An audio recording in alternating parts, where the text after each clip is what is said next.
CoCoTALK is an unscripted live broadcast. Anything can and will happen. The views and opinions expressed. Will somebody by be able to members share of out the panel Facebook and the feed live too to audience the are their CoCo own, group and not once we go necessarily live those there? of the CoCoTALK show, its sponsors, affiliates, or subsidiaries. Open minds encouraged. Sense of humor recommended. If any off-color Did it comments go to the were right made, I'm a Coconut We're page this time, or sorry. CoCoTalk page this Hi, time? this is Dale Lear, designer of TRS-80 Color Looks like it, yeah. Baseball, and you're listening to CoCoTalk. Streamed it to the right place for once.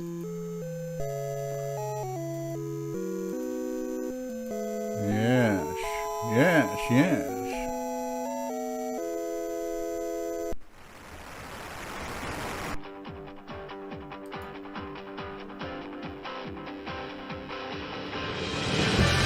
This is CoCoTALK, the world's leading live talk show featuring the Tandy Color computer.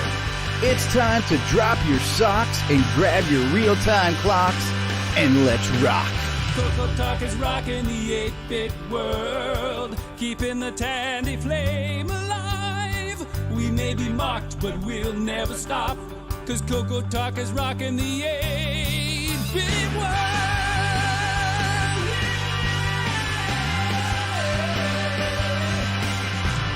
All right. Welcome to CoCoTalk episode 130, the only live talk show that each and every week brings you nothing but CoCoTalk. And are we ready to do some CoCo talking today, boys and girls? CoCoTALK is rocking the 8-bit world, keeping the Tandy flame alive. We may be mocked, but we'll never stop, 'cause CoCoTALK is rocking the 8-bit world. All right, we're here. The panel is assembled. The audience is here. We've got people watching us live already out there in the live chat. We've got Rob Ianman and Mark Overholzer and Tim Franklin and Curtis Boyle and Terry Steen is out there and Nick Marotta and Al Hartman. So yeah, we got people in the live chat already, and we've got the panel is here. We are live. We're on the air. We are CoCoTalk. We're going to be talking Coco. With us on the panel, as always, is our resident Apple guy, part-time jeweler and coal miner, Mr. Mark D. Overholzer. How you doing there, Marky? Hey, glad to be here this week. We're glad to have you. Also, another guy named Mark, but not to be confused, but our backup stream guy and sharp-dressed man, Mark Bosley's with us. Hello, Mark. Hey, hello. How you doing? Really, really good. From sunny Arizona, Ron Delvaux. Hi, folks. Carrying his MC10. Look at that. All right. Showing some MC10 love. MC10, the ukulele of the computing world. And a dragon, too. All right. And from, Canada, L. Curtis Boyle's with us. G'day. And how's it going, eh? There will be a lot of dragon stuff on the news this week. A lot of dragon games, I should say. So we'll get to see some stuff a lot of people over here in North America have not seen before. Excellent. Looking forward to that. Hopefully that segment will not be dragging on too long, though, Curtis. It might. On and on and on. Drag on. I'm sorry, did I say that out loud? Yes. Face palm. Yes, that was a face palm. Intentional face palm. A guy who does not need to put a palm on his face because it's so damn pretty. It's Nick Marotta. How are you doing today? Thank you. I had some work done this week. So. From somewhere in Texas, we got Joe Burnett. How you doing there, Joe? Good. How are y'all doing? Good. Welcome back to the show. Glad to have you. From Australia, neighbor of Nick Marentes. He's living in the Matrix, I think, too. It's David O'Connor. How are you? I'm good. How you doing, Stevie? I'm doing good, mate. Good eye. That's good. Yeah. Yeah, my eyes are a little green today. I'm experimenting with something I'll mention in the show about some green screens. Well, from the way you look, you remind me of things I've experimented with as well that changed the way I saw the world. So, speaking of changing the world, Chet Simpson's with us this afternoon. How you doing there, Chet, from Vegas? I am doing fantastic. How are y'all doing? We're doing fabulous. And the guy who takes live streaming and elevators to new depths, it's Grant Leedy. Hey, how's it going, everybody? The internet's own Grant Lady, ladies and gentlemen. We've got from Boyson Technologies, keeping the Tandy flame alive at a dumpster near you. It's Richard Lorbieski. Hey, hello. I've been working on my people skills and it's improving, but too bad the show hasn't. What a shame. What a shame. No, you can't expect miracles. No. All right. We have from somewhere in Ohio, it is Jason, the CoCo Man. Reichert is with us. Hello, Jason. Hello, hello. Remember CoCoTALK. Prices may be slightly higher in Alaska, Hawaii, and Puerto Rico. Attack, tag, and title not included. And right now, hopefully last, but certainly not least, we're not even hopefully last, but last at the moment, certainly not least, Mr. John Strong from Strongware has just joined us. Hello, John. Welcome to the program. Or not. All right, he's muted. That's fine. That's fine. That's fine. Let's just do this. Later on, we'll get into project updates and acquisitions and blah, blah, blah, and all that crap. But we're going to jump into a segment because Chet Simpson says he's got some stuff to share with us and a few things to update us on. So we're going to do a Game On segment, and we haven't done a Game On segment in a while, but we do have a really nice intro graphic and intro thing. So we're going to do that, and then we're going to hear what Chet has to say. Who the hell is making all that damn noise back there? For the love of frickin' Pete. All right. Get off my lawn. All Dang right. kids. Simpsons. All right, so here we go. We're gonna start a Game On intro, and then we're gonna jump in here. Here we go. Check this out, courtesy of Nick Marionettes. All right, everybody, it's time for Game On, that segment where we talk about gaming type stuff. Today, Chet Simpson's gonna let us know what he's been up to. He's been a busy boy, from what we hear. Take it away, Chet Simpson. Awesome. Thank you. Glad to be back. I've been away from the community. I've been dealing with work and a lot of other things. So haven't had a lot of time to work on the CoCo until recently. Now that I've got a lot of free time, I've been able to concentrate on it. So I've been back to work on Digger 3 and the as well as the next generation engine. And that's that all of that work has produced quite a bit of other artifact, things like map conversions and all that I've tried to share with the community. And I've got some updates for some of those projects, for things that I've been working on, things that I'll be releasing here in the near future, probably within the next couple of weeks. Although of course that will be based on my free time. So one of those things that I've been working on is VGM playback, and that is video game music files. And that's something that is really key for Digger and getting that into the new engine in order to support that, because it allows us to reduce the amount of time that's spent for generating sound, so we can rely on the sound chips rather than using the DAC or something else. And that can actually free up a considerable amount of CPU time for working on games.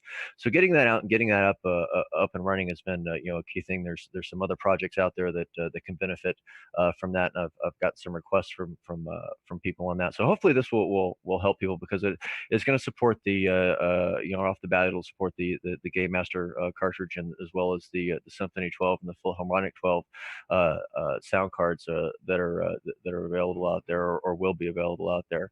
And one of the key things, particularly about the Symphony 12 and the Philharmonic 12 with this setup, is that a lot of the video game music files that are created out there come from arcade games, so that it's just recording all of the data that goes out to the sound chips, and all you're doing is really playing it back.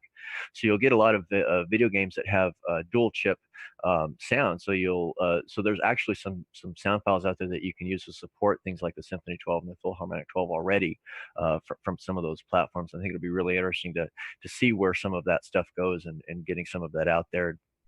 And of course that both just for real CoCos as well as emulation, that some of the things that have come out of that for me testing it is emulation in VCC for both the Game Master cartridge, and now I'm also working on the Philharmonic 12 and the Symphony 12 emulation for that. So that should be available. I'm hoping for both 1.44 and version 2.0, or the 1X series and the 2.x series of VCC. I should have support in there in the next couple of weeks, finished for both of those. So, and going into that, some of the other things that I've been working on with Digger is in conjunction with the map converter tools that I published last year, and getting some of the updates for those. Now, I've pushed out some updates recently. I'll be pushing out some more, and what some of these updates will allow you to do is to actually define how your game maps are exported from that tool, so that you can create your custom loader any way that you want. So it'll map. In fact, you can actually take this tool with the right definition. You could create a new set of maps for, say, Super Pitfall or for Crystal City, or for any of the games out there, as long as you know how the maps themselves are generated. So this is really a tool not just for game developers. If you want to actually go in and modify an existing game, you could use that for this.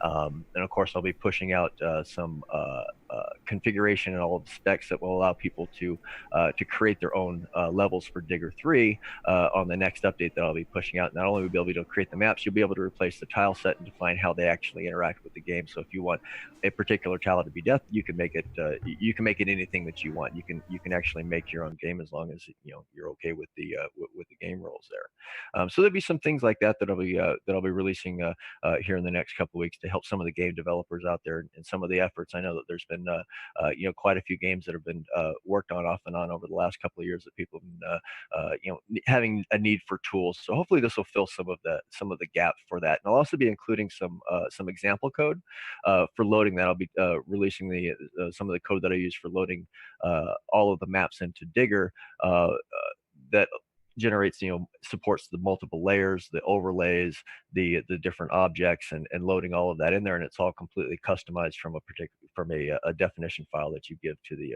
map converter. So hopefully those tools will once they get released, will help some of the developers that are out there trying to get some of their projects started, or having trouble with lack of those particular tools. So I have some updates for that, along with some of the artifacts, other artifacts that have been produced from this. And one of the things that I've been actually working on the last couple of weeks in my spare time, outside of working on the CoCo stuff, just traveling or whatever, is some of the documentation that has been generated from this. And I think this is key, because I've taken an examination of all of the different optimization techniques on both the 6809 and the 6309 for not just generating things like compiled sprites, but rendering them, dealing with the different resolutions, the shearing that you get with the virtual modes, and some of the other items, like what is the most efficient way to render your edges if you have to do four-way scrolling. Because if you look at most of the games, one of the things that I did when I started this was I took a look at some of the existing games and what different scrolling techniques, how they draw the screen, and all of that, and took a really good comparison. So I've got about 60 or 70 pages worth of documentation, and about another 20 in just handwritten notes that I want to put together and get out there and somehow. So over the next few months, probably up until leading up until the CoCo Fest, I will be working on that. Hopefully, trickling some of that information out, so that you're not so stuck in, because there's a lot of things that you don't think about when you start working on these games. A lot of the things that I ran into with Digger 3 and all of the problems, all the things that I'm correcting now for some of the future releases, have actually taught me a lot. I want to share some of that information and get some of that, all of that information out there that people can actually utilize to create their games. Not just now, but 5 or 6 years when somebody picks up and wants to do something, they can have that, not just the technical information there, but how to actually approach doing some of these types of games. Wow. That's really about it. I think my last thing is I wanted to do. I've been thinking about the CoCo Fest coming up, and particularly I went to several of the Rainbow Fests back in the day, and one of the things that always excited me about the different aspects of Rainbow, and particularly the Rainbow Fest, was the adventure game contest. And this was going back to, I think, July of 82, with Rainbow, when they started this, and they continued that tradition. I wanted to kind of, do so. So I'm going to sponsor an adventure game contest, geared more towards for the upcoming CoCo Fest, and I'll have details along with deadlines, prizes, and all of that out available next week. There'll be 2 categories, text and graphics, and of course the details for those will be out there next week as well. Wow. You got a lot on your plate. Yeah, so a lot of this stuff was things that I'd almost finished up when I had put more time to work. So now I'm getting a chance to clean some of it up, finish it up, and get back to it, and get some of it released. And hopefully it'll help somebody. So, are you actually planning to attend the CoCo Fest yourself? I am. I'm planning on it. I don't know if I'm actually going to be able to. I'm looking at what it's going to take to get out there around that time. But yeah, there's a very good possibility that I will be there. Cool. And then I have one question on the sound stuff. You're supporting the Symphony Philharmonic 12. Are you supporting stereo on those devices as well? Yes. So you'll be able to pan sound effects left to right depending on. Yeah, as long as and that's why I was looking at a lot of the arcade games, because that was one of the reasons why they used dual chips was to get some stereo effects. And then so some of the sound files that I've come across are supposed to do that. I don't actually have one. I won't be able to test it until I get until I can get a physical one. But as far as I know, it will be supported. I mean, it's really up to how you send the data to the sound chips. All you're doing is changing the volume on one and on both of them, increasing it on one and decreasing it on the other. Yeah. That's a lot to take in. So I want to kind of just recap a few of the things you said. So you're working on your software. In the process of working on your software, you're going to be coming up with a lot of tools to help other people, and then creating documentation that will help either current or future game designers have, kind of a fast track to not having to learn how to build it from scratch and a lot of routines. This all sounds amazing. And then you said you're adding some audio support for VCC that's currently not there. So we're adding support to emulate the Game Master cartridge to VCC. That's one of the things you said. And the Game Master cartridge is actually already supported there. There was a few tweaks that needed to be done in order to finish that off. But the Philharmonic 12 and the Symphony 12, that's new. Okay. So just and so this is great for people who either don't have a CoCo or they want to develop and test, and they want to test it on a few different emulators too, right? So right. Because again, one of the barriers is, hey, I'm going to develop this cool game. It's going to support this cool sound card. Well, not everybody's going to necessarily get the sound card, and shame on you for not getting it. But if you don't, you could run it in an emulator. Right. Yeah, man, you got a lot in your head and you got a lot going on. It's going to be great to see some of this. I love the idea of contests for Rainbow Fest. I think this year we really need to kick it up a notch and get a lot of people together to come up with ideas on things like Curtis was suggesting. We've had a few of these conversations on Discord. This is the 40th anniversary of the CoCo, and we want this CoCo Fest to just to have, to be the best CoCo Fest yet ever. So that's cool. That contest is kind of a cool idea. There have been other programming contests like 10-liners or 4K. I think the adventure game contest is a great idea. You had mentioned, and we were talking about the idea of vendors having swag. We're going to try to, CoCoTALK is going to try to sponsor a swag bag, so like a trade show bag that people can get and then go around all the booths, and we'll try to coordinate with the vendors saying, hey guys, have a giveaway, have some type of tchotchke this year, and maybe even have like a bingo card where if you go around and you visit all the vendors and you get stamped, then you go in a drawing, and maybe we can sponsor some prizes for drawings, things like that. So just a way to get people involved and get people excited for CoCo Fest this year and for the 40th anniversary of the CoCo. So these are all great things to hear. It just seems like every week and every month and every year it's better than before on what's on the horizon for this frickin' 40-year-old machine. It's amazing. Tagline: more bling. More bling. It'd be good to have to somehow have the new Radio Shack store involved in it too. That's true. We could reach out to them. They make some little Radio Shack koozies or even some batteries or who knows what, right? So we could ask them. Yeah, we got a guy, Joe Burnett. We got a man on the street that could maybe reach out and ask them.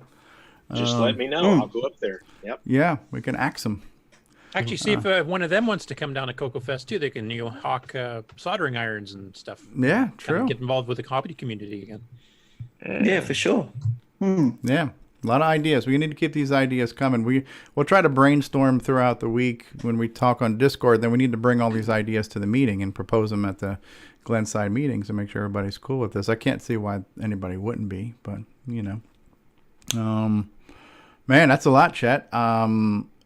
and I'm not trying to say this in a rude way, but are you kind of now done with with your update? I'm not sure. I know there might be more questions, so maybe Curtis had a question. Did anybody have a question about supporting sound chips? Okay. Will Chet support the Mega Mini MPI sound chip? Yes, I just don't have one. I actually don't even have a CoCo 3 yet. I actually got outbid a couple of days ago. But yeah, all of the sound chips are going to be supported. It's just a matter of getting to it and what's on the. I think that's third or fourth on my list for the sound chips to get integrated. Because when I do it, I also do the support for VCC, for testing, since I don't have an actual machine, and it does help quite a bit. But there's always intricacies, like some chips require certain timing, between the writes. So making sure that is right. You obviously want to test on real hardware. So yeah, as time goes on, I will have support for all of it, because I want to be able to support all of the sound chips in Digger, and that's certainly something that's, obviously all of the pretty much all of the developers that I've talked to, in the last couple of years, they want to support it as well. It's just, the information and getting it out there and getting it running is it can be time consuming. So. I was going to ask another question too. There were some questions on Discord about getting disk I/O routines and stuff like that. And you'd mentioned Dynasprite has a lot of that stuff built in. Are you kind of doing anything with Dynasprite, or are you duplicating or redoing stuff? Or no. I will probably do some stuff for the map converter, for the loading of that. I'll probably do some integration with Dynasprite to support that.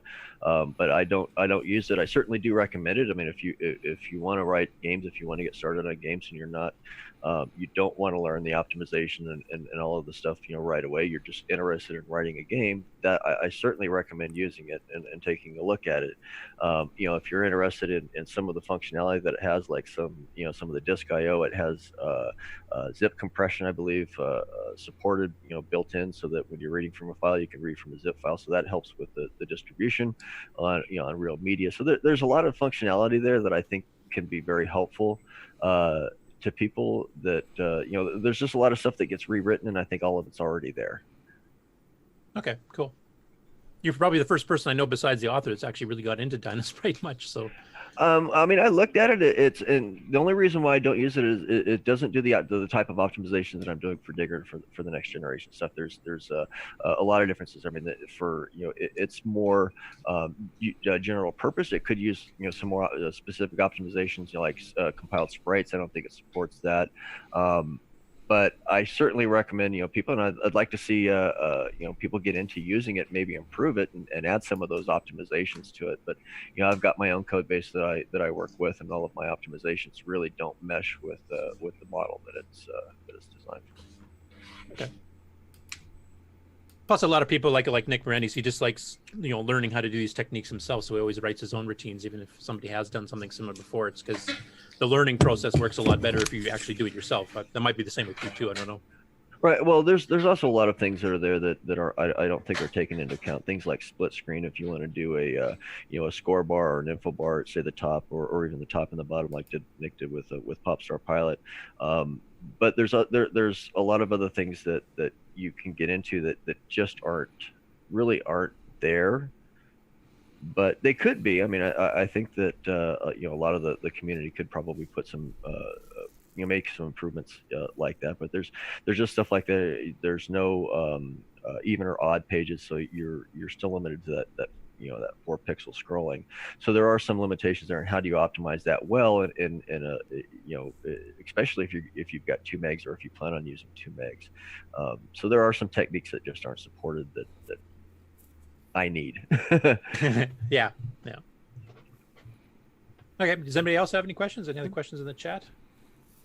Game development, supporting sound chips, optimizations, scrolling, sprites. Anyone? And documentation on it all. Yeah, documentation. Yeah, and that was the big thing. I mean, it's some of the documentation that I've got is just spreadsheets that break down each of the different routines for drawing a top edge, a side edge, rendering the from the save and restore, rendering from a back or restoring from a back buffer, a managed back buffer, fully rendered back buffer, static games. I mean, there's a whole wide range of different techniques that you can use for each one, and then what happens if you start multiplexing those particular operations. So in case if you have to update two different pages at the same time, do you do them separately, or do you intermix that in the same time? How many MAV blocks do you need in order to accomplish that? How does your other how does things like sound come into that if you're using the DAC, or if you're using the sound chip where you can actually switch over to another task? So there's a lot of different variables that you can throw into something like that, just for even a simple game that's side scrolling, that you could probably get 10 or 15,000 extra cycles if you do it better. We have a question from Rob. Yeah, Rob Inman wants to know, what are your plans for OS 9 development? As far as OS 9 development itself, not much. I will probably look at putting some of my tools into OS 9, some of my smaller converters that I've used in the past. I mean, that was actually what they were developed for.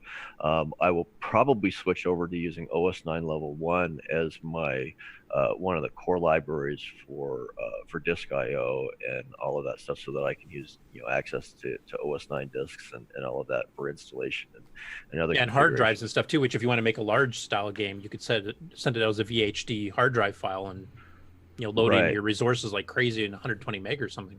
Yeah, so there's a lot of benefits to using that model, particularly with you've already got an existing driver set. The problem is the amount of memory that it uses. I mean, right now I use a system called Chaos, which includes sector and disk I/O and a few other services.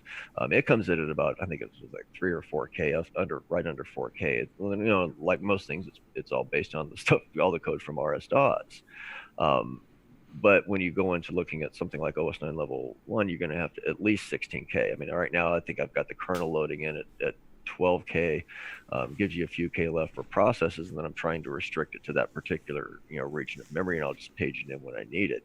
But that'll give me the ability to actually have a clean startup program. I can use any of the OS 9 tools that like the Pascal or C or whatever to build my loaders or my intro or my main thing, and have it kick off everything, and then I take over the rest of the machine. That way I don't have the overhead of something like OS 9 level 2. And I still have to do a few things manually, which I'm okay with, but overall you get all of that functionality and access to the hard drives. You don't have to worry about it because it's not your code. You don't have to maintain it because you are. Yep. So it's a good idea. Like, I know some of the Dragon people back in the day actually did their Dragon DOS games. They wrote them under OS 9 just for the tool set and stuff that was available to them. But the game never was intended to play under OS 9 because there's too much overhead. Right, and this way, I mean, you still get the benefits, that you can get with OS 9, particularly some of the service calls for managing, memory and or tracking stuff with the bitmaps and all of that. So you do get some extra functionality, and once it's up, I can start looking at the kernel and everything else to see what can come out. And if you want, I mean, like with Chaos, when I originally did that, it had a serial terminal so that I could, sit there on my PC and watch serial output. So I actually had logging in the game, so I could know when it was, flipping pages right or whatever. It would log every so often. You can do the same thing with OS 9. Just reconfigure your kernel, and boom, you're gone. You're ready to go. Cool. So now memory is no problem. Seems like we got 2 meg, just wide open. Just keep programming, huh? Well, I mean, but even with the 2 meg, I mean, there are people out there who do want to support 512, and I've even taken into consideration when I looked at some of these these functions, 128K games, and the techniques that were used, like for some of the space games that had star fields, and how they accomplished that rather than the actual scrolling, just that star field effect giving that perception. There's a lot to be said about doing 512 games. Digger 3 is still going to support 512K. It's not going to go to the 2 meg boundary. My next generation engine will, but there's still a lot of value in doing 512K games. I don't think that I'm doing a 2 meg game because it gives me the most power and it gives me the most performance for what I want to do, and that's important to me. Could I make it fit in 512? Sure, it might be a little bit slower. I have to make some changes, and who knows? We'll see if there's a 512 version of that particular game. But it's very difficult to accomplish 4-way scrolling, or 8-way scrolling with even odd pages, because that takes up, I think it's 396K right off of the bat. So you're left with very little memory for really anything else in the way of optimization. So it does make it a bit difficult to do. So you go to 2 megs and you have that benefit of that extra speed. But there are plenty of games where you don't need even odd pages that will fit perfectly in a 512K system. And I think that I don't think that 2 meg is really going to be utilized too much in the future, except for a handful of games. I know one of the reasons why some of the games take up even 512K, or I'm speculating here, but I think having all these digital samples, they have to be loaded into RAM, right, for sound generation, right? Right. But even with Digger, I mean, I think I'm only using 40K worth of memory for all of the sounds. Once you get them down to 5 or 6K, they can be pretty small. But it really depends on the game itself. You know, if you take a look at Contras, most of the data that it loads is likely compiled sprites. Okay, those are RAM resource hungry. Right, those will eat up memory very, very quickly, much larger than any audio data that you would get. Yeah, so it does take up a lot of memory, and I actually studied the load up screen. That game was actually one of the key games that I used in my initial analysis of techniques and pros and cons between them. And it does increase the loading time, but if you'll notice that the gameplay is much smoother, it's better, you have a lot more action on the screen, it accomplished its goal. But if you were to add even odd pages in there, you would have to go to a 2 meg or a 1 meg system. Well, I think the 2 meg has actually been pretty popular, especially since we have several vendors selling it, several vendors who actually do the installations for you. And I think Richard's mentioned he's already sold over 100 of his 6309 2 meg combos. Is that correct, Richard? 200. 200. Okay. Oh, nice. Get out of town. That's actually a good number. Well, then I don't feel so bad about doing 2 meg anymore then. Yeah, you need a reason. And we don't know how many Cloud9 sold on top of that. So I mean, there's a pretty good market already for 2 meg and 609. It gives you a market that makes an advantage to develop for. Yeah, because using going to the 2 meg for the next generation, even if I were to do it actually to Digger to now, and I actually considered doing a prototype and testing the actual real performance gain on it, but I'm looking at about 10 to 15% on a worst case scenario. So that can be significant. Of course, that I should note that is across the board of all the optimizations that I plan. So I guess I can't really disclaim it on that one thing, but going to that 2 megs boosted performance a very noticeable amount.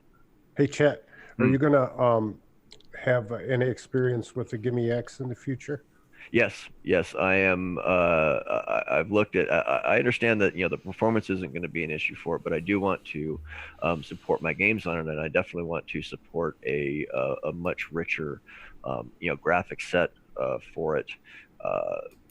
But I don't know how that's going to go. I mean, it's not that difficult to change, but that's probably going to have to wait until I've actually replaced the rendering engine.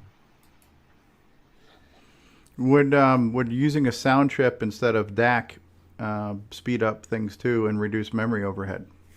Significantly. There's a lot of pros to using a sound chip, not just with performance. I mean, with the sound chips, you're typically updating it. You're doing all of your updates every tick, which is once every 60 seconds. So with a sound, you're actually handling that IRQ, 6,000 or 8,000 times a second, whatever your playback frequency is. So that accounts it'll account for anywhere from 10 to 25, 30% of your CPU time, that's a lot. Significant, yeah.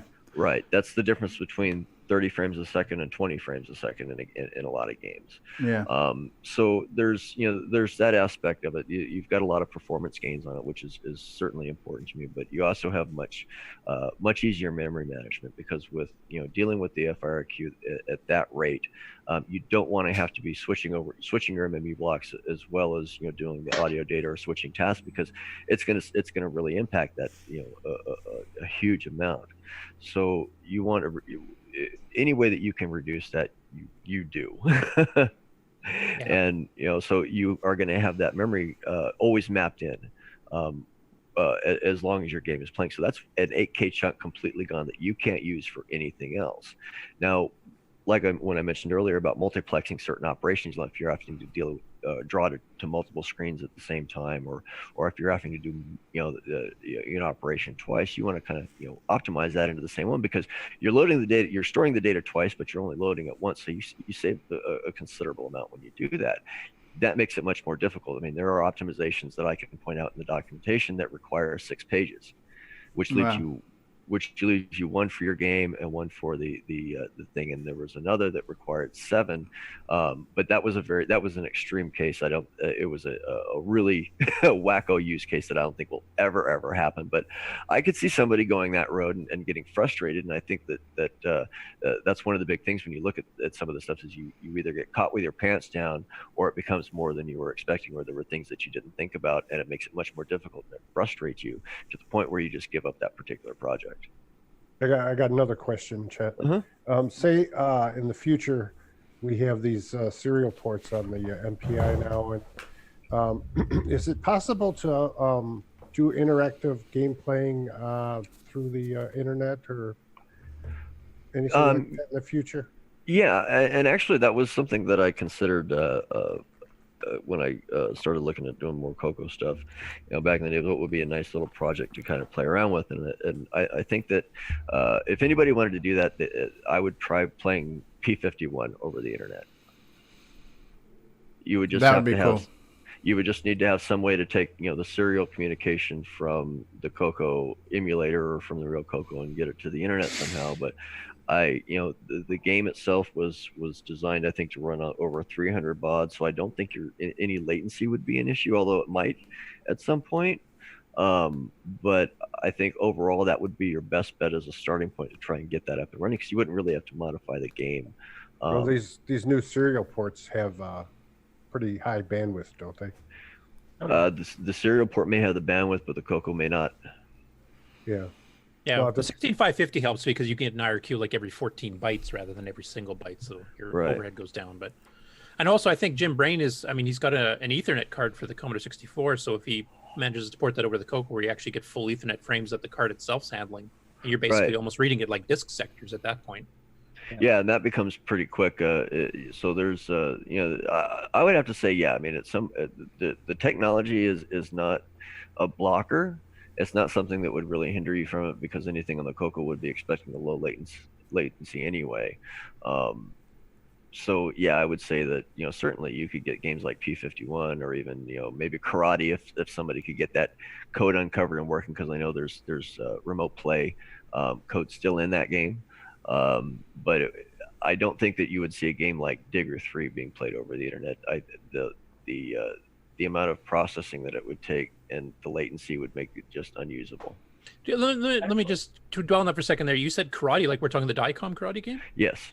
That game was originally marketed to have remote play. In fact, if you look at the original, that was the whole reason why I bought the game. Now, if you go up and you take a look at the cracked version that's up on the archive, and you go a dump of that particular file, you will see menu options and other code in there if you disassemble it specifically for remote play. It's still in there. I just don't know how to activate it. Oh, wow. I didn't know that at all. Yeah, and I don't know if it's complete or not. I mean, Dave Dyes would probably be able to answer that, but my guess is that it's just something that's disabled. A lot of the stuff that you could either enable it with a byte in the game or on somewhere else on the disk. But the code's still there. I just don't know if it's complete. Cool. I didn't know that at all. That's interesting. Yeah. I wonder if it would be cool sometime in the future, maybe, is to have our computers up with, or our CoCos up with Turbo software and be able to text each other while we're having the show go on. Instant message to our CoCo. Yeah, wouldn't that be neat? That'd be cool. That'd be really cool. We'd have to have somebody engineer a master program to handle it all, or what? Just need a server. Doesn't Ribs or one of the have a chat feature? Oh yeah, AlphaSoft, Ribs, a whole bunch of them do. Actually. Yeah, I would set that up and just dial into a bunch of CoCos. Yeah, I think cool. that the critical thing is to get it to work over the internet, because back then that was just on straight serial modem stuff. So. Yeah. It's really well, I mean, start up a bunch of instances of OS 9 and emulators, and there you go. Yeah. Yeah. And I think the KA9Q project supported IRC, if I remember directly, on the CoCo back in the day too. Yeah. Couple questions. So P51 is just 2-player, right? I mean, just like 2 people over a modem? Yes. Yeah. Okay. You know that the original Doom, you could link 2 players over serial and only runs at 9600 bits per second. Yes. So you don't need a whole lot of bandwidth in order to synchronize. No, it's not so much the bandwidth as it is the latency on the internet. P51 was specifically designed for latency because of the slowness of the CoCo. It communicated over the bitbanger port. Right. So that itself was slow along with rendering the game. So in order to do that, it will sit there and wait. Gotcha. Yeah, and I think it just worked at 300 and 1200 baud. I think was the highest you can go with P51, if I remember. Yeah. Right. So if you've got a good internet connection, you have no latency, then you won't know the difference. You'd swear that you were playing with another CoCo over a null modem. On the other hand, if you're on a shared cell phone 3G connection, it's going to have terrible latency. Well, yeah, but I don't have 3G anymore. So anyway, that's does anybody else have any other cool questions? Just networking games like that is kind of my interest. So yeah, it's certainly possible. Certainly possible. Hey, some things had cut out. Could you start from the part of "Hello, my name is Chet Simpson"? Sure, I wrote everything down before I got started, so I can just go to the top of the list. Easy for me. I think you'll have to send in for the written transcript, Richard. Yeah, you can get a bunch of actors to read it. Yeah, or watch on YouTube later with Cole's captioning. Yeah, on. send a self-addressed stamped envelope. And sassy. $3 for postage. That's right. For a written transcript of today's program, you should have been writing down everything we said. That's okay. Don't worry. Well, they can go on with the rest of the show, and I'll just sign it for you. Yeah, right. So one thing we have to do for you, Chet, is to try to help you get a real CoCo 3, I think, because you've been trying for a while now, haven't you? Exactly. Yeah, well, I hadn't really been trying hard over the summer and all that, and doing stuff with work. But yeah, that's kind of on my list to get. I've seen a couple of good ones, but I wasn't going to spend $300 on a 128K. I mean, it was super clean though. It did look like a good machine. Now, Stevie, Stevie, you helped arrange a person that will be covered on the news later too, who actually got a CoCo 3 system from his wife in Cloud9. Yeah. Does that mean Cloud9 actually has CoCos for sale right now? I don't know what his inventory was, but when I got the request, I reached out to a few people saying, "Hey, can you possibly provide an actual working CoCo with upgrades?" And then Mark Marlette got back and said, "Yeah, I have some." He didn't tell me how many he had, but he did mention that he could make it happen.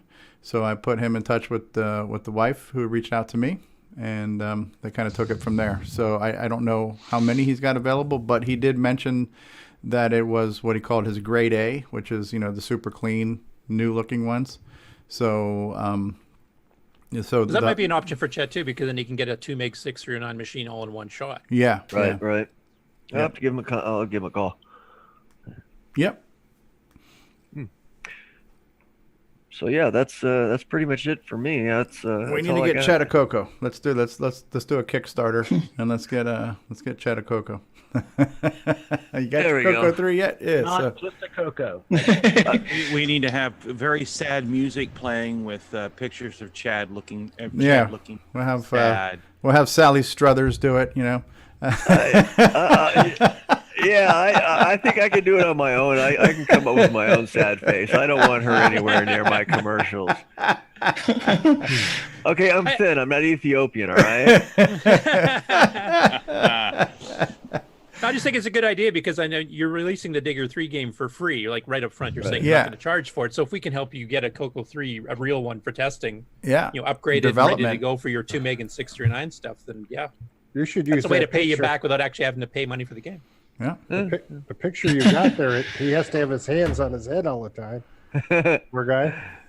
I just keeps him from getting too big. This is my Chet Simpson impersonation here right now, so I don't know. Yeah. So, cool stuff. Well, maybe more. And Steve Bjork has just joined us. Hey, Steve, welcome to the program. Hey there, everybody. How you doing? We're doing good. Steve. Pretty good. Got a few programmers on today. Yeah. Yeah, we just had a big Game On segment talking about some programming tools and stuff. So that explains why my ears were burning.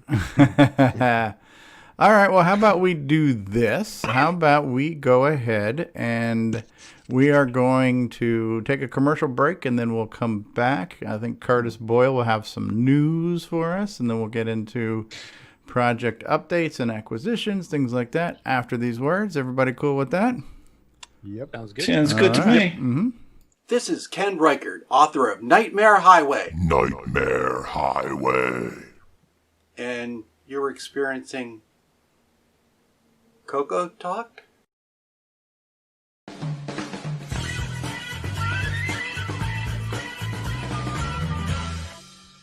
Radio Shack, America's technology store. Right! This Christmas, Tandy has a very special offer. A family color computer pack to take away at a very special price. This family computer comes complete with software and costs an incredible $449, a saving of $241.69. It's powerful, educational, and ideal for the young and young at heart. The easy way to start computing. The Color Computer Family Pack from Tandy. Get it while it's hot. Tandy, the biggest electronic store in Australia.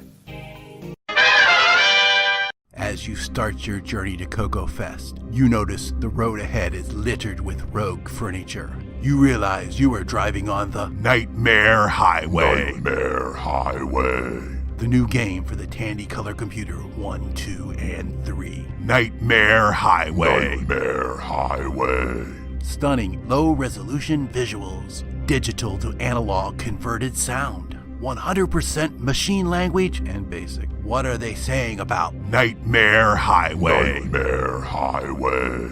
Steve B. York says, of all the games released this year, this is one of them. L. Kurt S. Boyle says, this will not be on my site. Nick Marionette says, crikey, look at the size of that crock. Get your complimentary copy of Nightmare Highway. Nightmare Highway. At cancanmakeit.com. If you got it for free, you paid too much.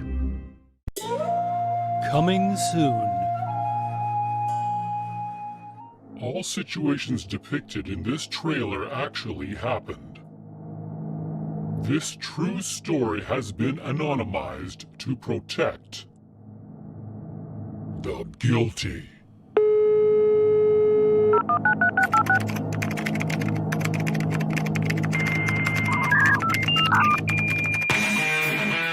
Starting in the dead of winter, a group of bored teenagers blew stuff up, learned code cracking, learned phone phreaking,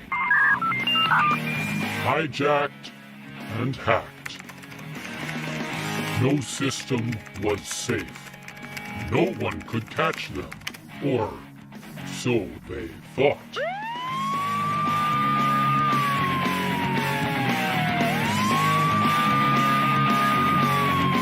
A true story at the dawn of the internet. System hacked.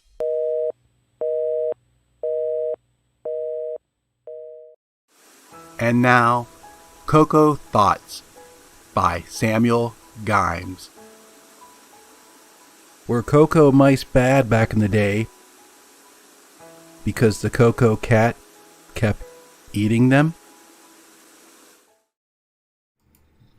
All right, the latest from Samuel Gimes. CoCo Thoughts. He's always thinking. That's Samuel Gimes. I guess you could term that as thinking, sure.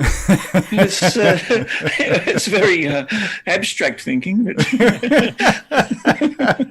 We're using the word thinking here in loose terms. All right. Yeah. I guess the lesson though is not all thoughts have to be expressed. Not all Not all CoCo expressions thoughts are have to be about Nick full. Marotta. Yes. So, L. Kurt S. Boyle, who says this will not be on my site. I will eventually. That's one thing I want to start catching up on. I've got to try to divide my time between Nitrous 9 Ease of Use, some of the other Nitrous 9 sub-projects, and actually get my game site going again. So, Okay, so are you ready for news, L. Curtis Boyle? not really, but sure, go ahead. No, well, then go ahead and start the news, Curtis. It is on you, sir. You have the floor. Will do.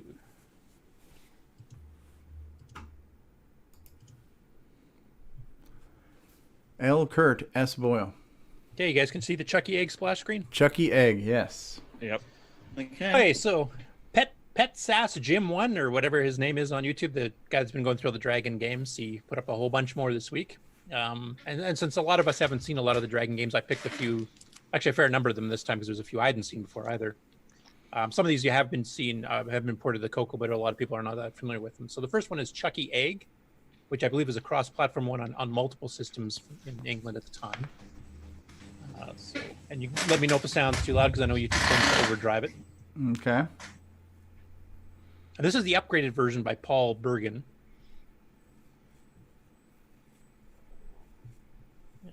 So is it already playing? Okay. Instructions. You can guide your man around his house and collect dozens of eggs without getting caught by the crazy birds.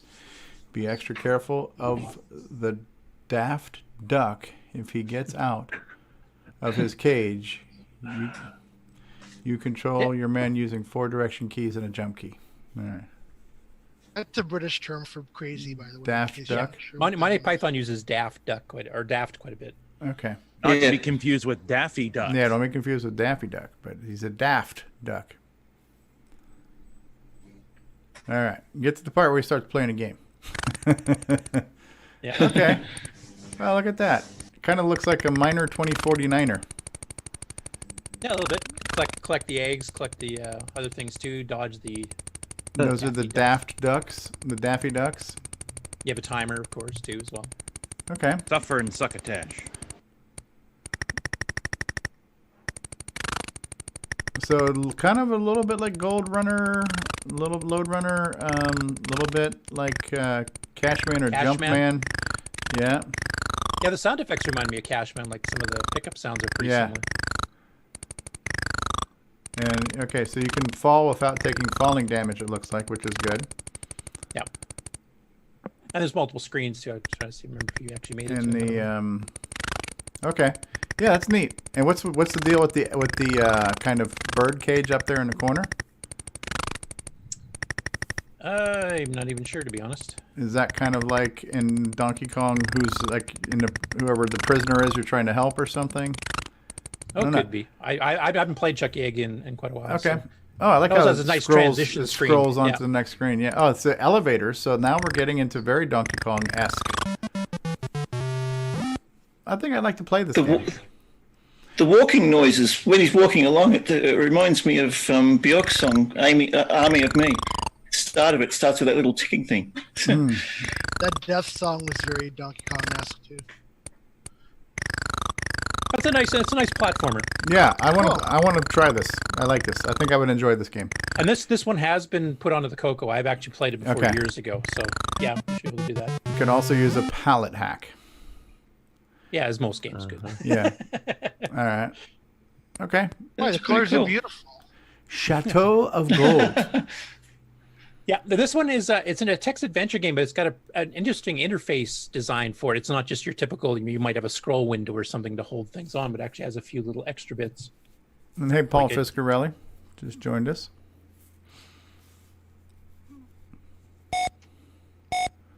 Okay, we've got a border here. Well, maybe that's just the home screen. Yeah, let's skip ahead a bit here.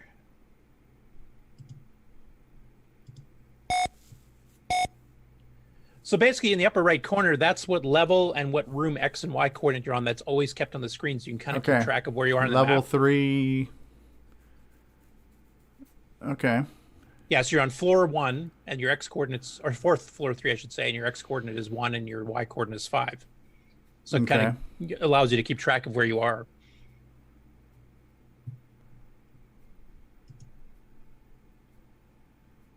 Okay, Jason Downs says he just sent us a bunch of pictures. Where is that? We'll have to look for that. Okay. So now it's a menu instead, too. Move, explore, instead of just open interactive status. text. Okay. Yeah. Well done, idiot. You've just disturbed all of the... Well done, idiot. Wait a second.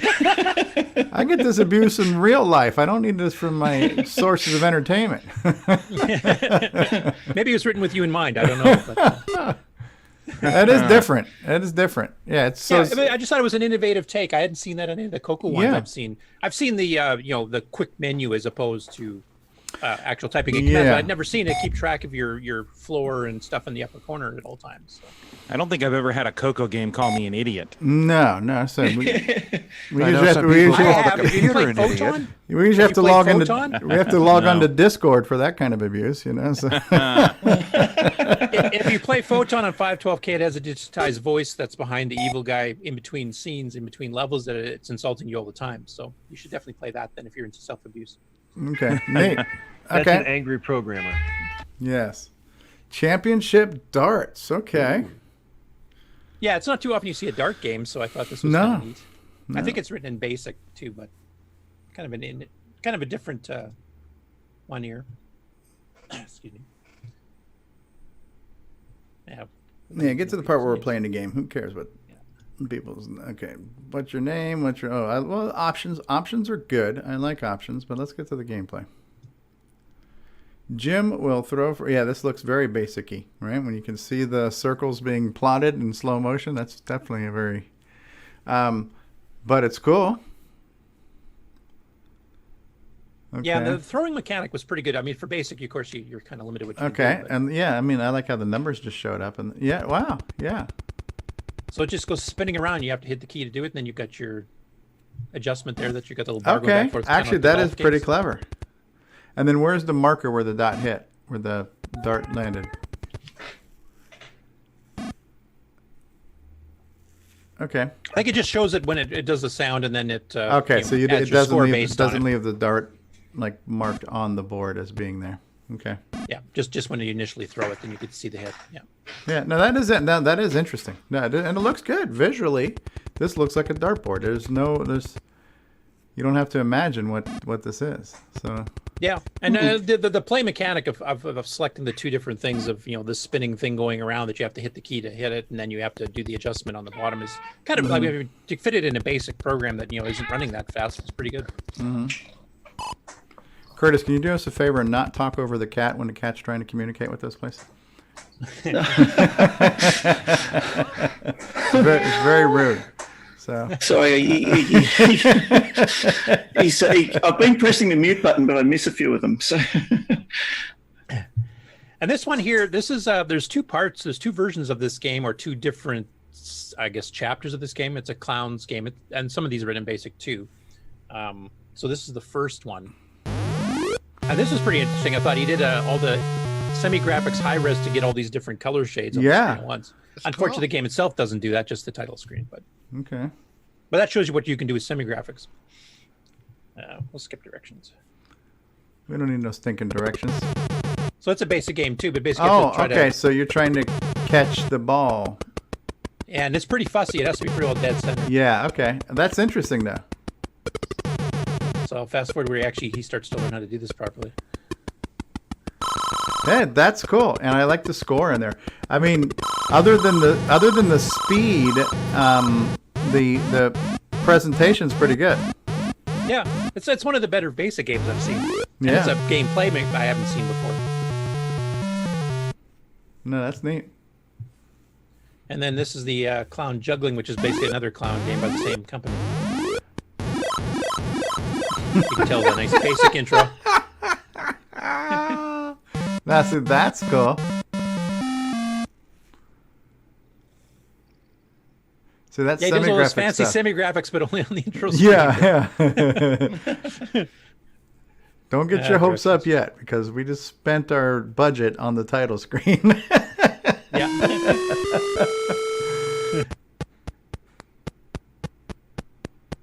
And this one, I think you're trying to catch the balls in the hands as you flip them around. I think. Okay. I don't really know. I've Now, never seen is one this a before. clown or a snowman? It's a very rotund clown. It's Yes. a clown that's been to McDonald's a bit more than Ronald himself, I think. I love this whole title screen thing going on there. That's really cool. Yeah. This is one that actually is available in the CoCo. It's by Atomic Software. Micro So deal. they're golf, but a lot of people haven't seen it, so I thought I'd throw it on just to... Is this basic too? Because it's... Yeah. Yeah. This is one of Tom Mix's earlier releases. This came out like early 82 or late 81, I Now, think. if this is a dragon game, why did they spell color without the U in it? Because it's by Tom Mix. This is okay. one that was resold in I the see. UK. And instructions, we'll skip that because Stevie will fall asleep. Yeah, another reading crap. Let's get to the game. Well, that explains why Stevie never can get past level 1. He won't read the damn instructions. Exactly. If you need instructions, the game is not designed well. You should be able to pick up and play. You mean there's instructions? Okay. I just lined my bird cage with that paper. I didn't know what that was for. Yeah, right. So. Anyway, the game itself is basically golf. So. Okay. But Cool. a lot of people haven't seen it, even though it was a CoCo game, because I don't. I've think Tom never Mix seen it. Advertised it past a certain point. Convoy. Convoy. Your orders are to sink the enemy convoy sailing close to your shores by using your gun positioned at the bottom left of the screen. Okay. Wow, this does not get annoying quickly at all, does it? Now this looks like it was meant to be semi-graphics at one point. Okay, so this is like the this is like a lot of these artillery type deals, right? So yeah, you got to pick your angle and elevation and stuff like that. Yeah, a lot of the old ones, like I remember seeing a game like this on the PET. It was called artillery actually, but Yeah. you had to type in like your angle and type in your speed. This is all done by joysticks. Your Okay. two axes control that. Okay, you can see the little graphs of that going. Yeah. Yeah, so you adjust your, how far you're shooting and stuff. And what Big people parts. don't realize is that honestly, to me, the one that's the most famous one was I don't know if it came with GW Basic or Quick Basic, but it was the two gorillas that threw the bananas back and forth at each other in early PC stuff. Gorilla Bass. But this is kind of like what newer games like Angry Birds and stuff kind of took advantage of. This whole idea of the trajectories and things, figuring out your trajectory in advance to place a move. This was a very, like Lunar Lander is similar to this too, where you're controlling real time controlling your trajectory. But I have a hard time with that word, trajectory.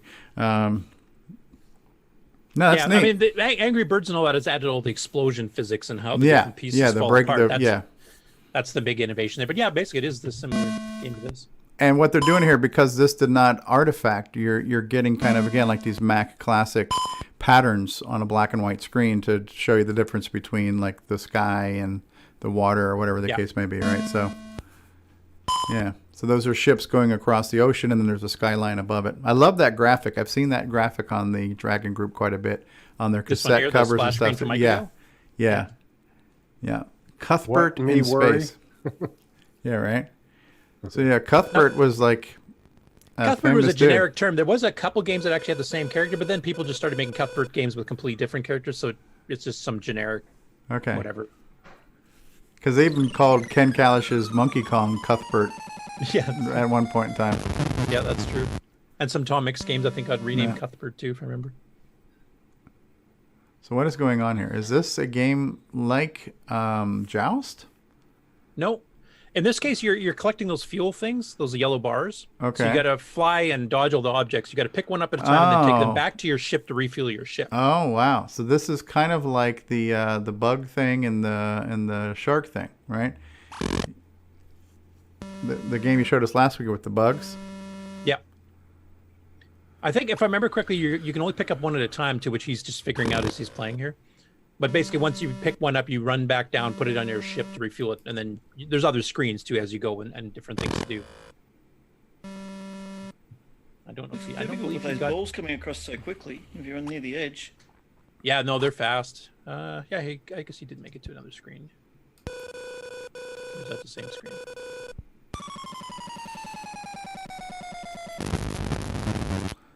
It's interesting. Yeah, and some different layouts and stuff too, different aliens, but basically, at least what I've seen so far, the game plays the same, just different layouts. I don't know if there's anything. It keeps calling it fuel stage, so I'm assuming there must be some other stages where you're doing something different, but he didn't get that far. Did somebody actually name their child Cuthbert at some time? I'm sure they did. Okay, this one here, Cuthbert Goes Digging. This one has been ported to CoCo before too. It's basically color panic, space panic, whatever you want to call it.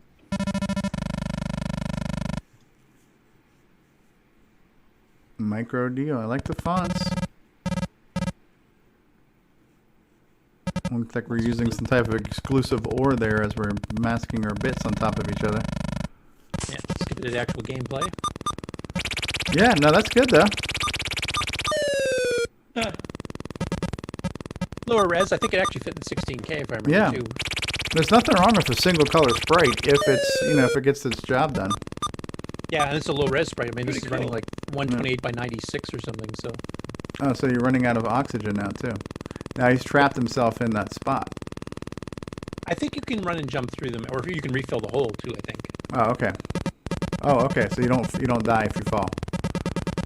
Yeah, and I think if this is the same as the original one, if you get the more powerful creatures, you have to put them through 2 holes. So basically, Yeah. they'll mutate into the previous weaker one. Right. I know on Color Panic by Spectral, if you line it up properly, you get the later ones where there's 4 stages they go through. If you actually make vertical lines of holes and you hit the guy on the top, they'll fall through and devolve through all of them until he hits the bottom. Oh, neat. I find the constant background noise a little distracting, but I don't know if that's just bad DAC emulation or if that's just the way the game was. I think whatever version of the Dragon X-Ware he's using, I think it does have some issues because some of these games I have seen before and the sound was not as bad as it is.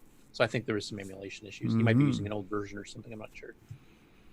So this is one of the later ones done 86. Most of the other ones are done around the 83, 84 frame. And this is where Cuthbert and Cuthbert the totally Golden changes into Chalice. something else. I like the fonts here. Press any key to continue.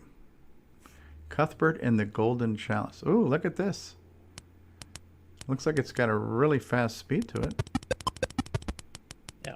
It looks I'm like going to fast forward a bit here because he dies repeatedly as he's trying to figure it out, but he actually does a pretty good run a little bit later. So Okay. let's fast forward. Looks like a giant Mario. Too many donuts. Time to make the donuts. But he bears no resemblance to previous versions of Cuthbert at all. Okay, so now you got elevated snakes. Okay. Yeah, this would drive me insane.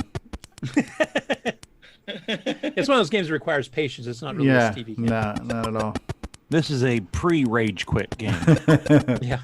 Oh, now you have to jump over that thing, huh? Little tornado, whirlwind, or whatever you want to call it. As It you're gonna also wrap requires around? skill too. So yeah, it's probably the main reason. Yeah. I get it.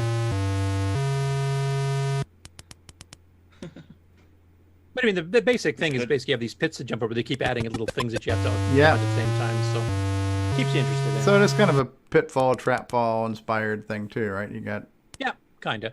yeah, and a lot of timing is involved there. Okay. This is the Cricklewood incident, which apparently is part 1 of some saga thing, which I haven't seen the others of. But this is another one where they took the adventure game, text adventure game, and spiced it up a little bit. Okay.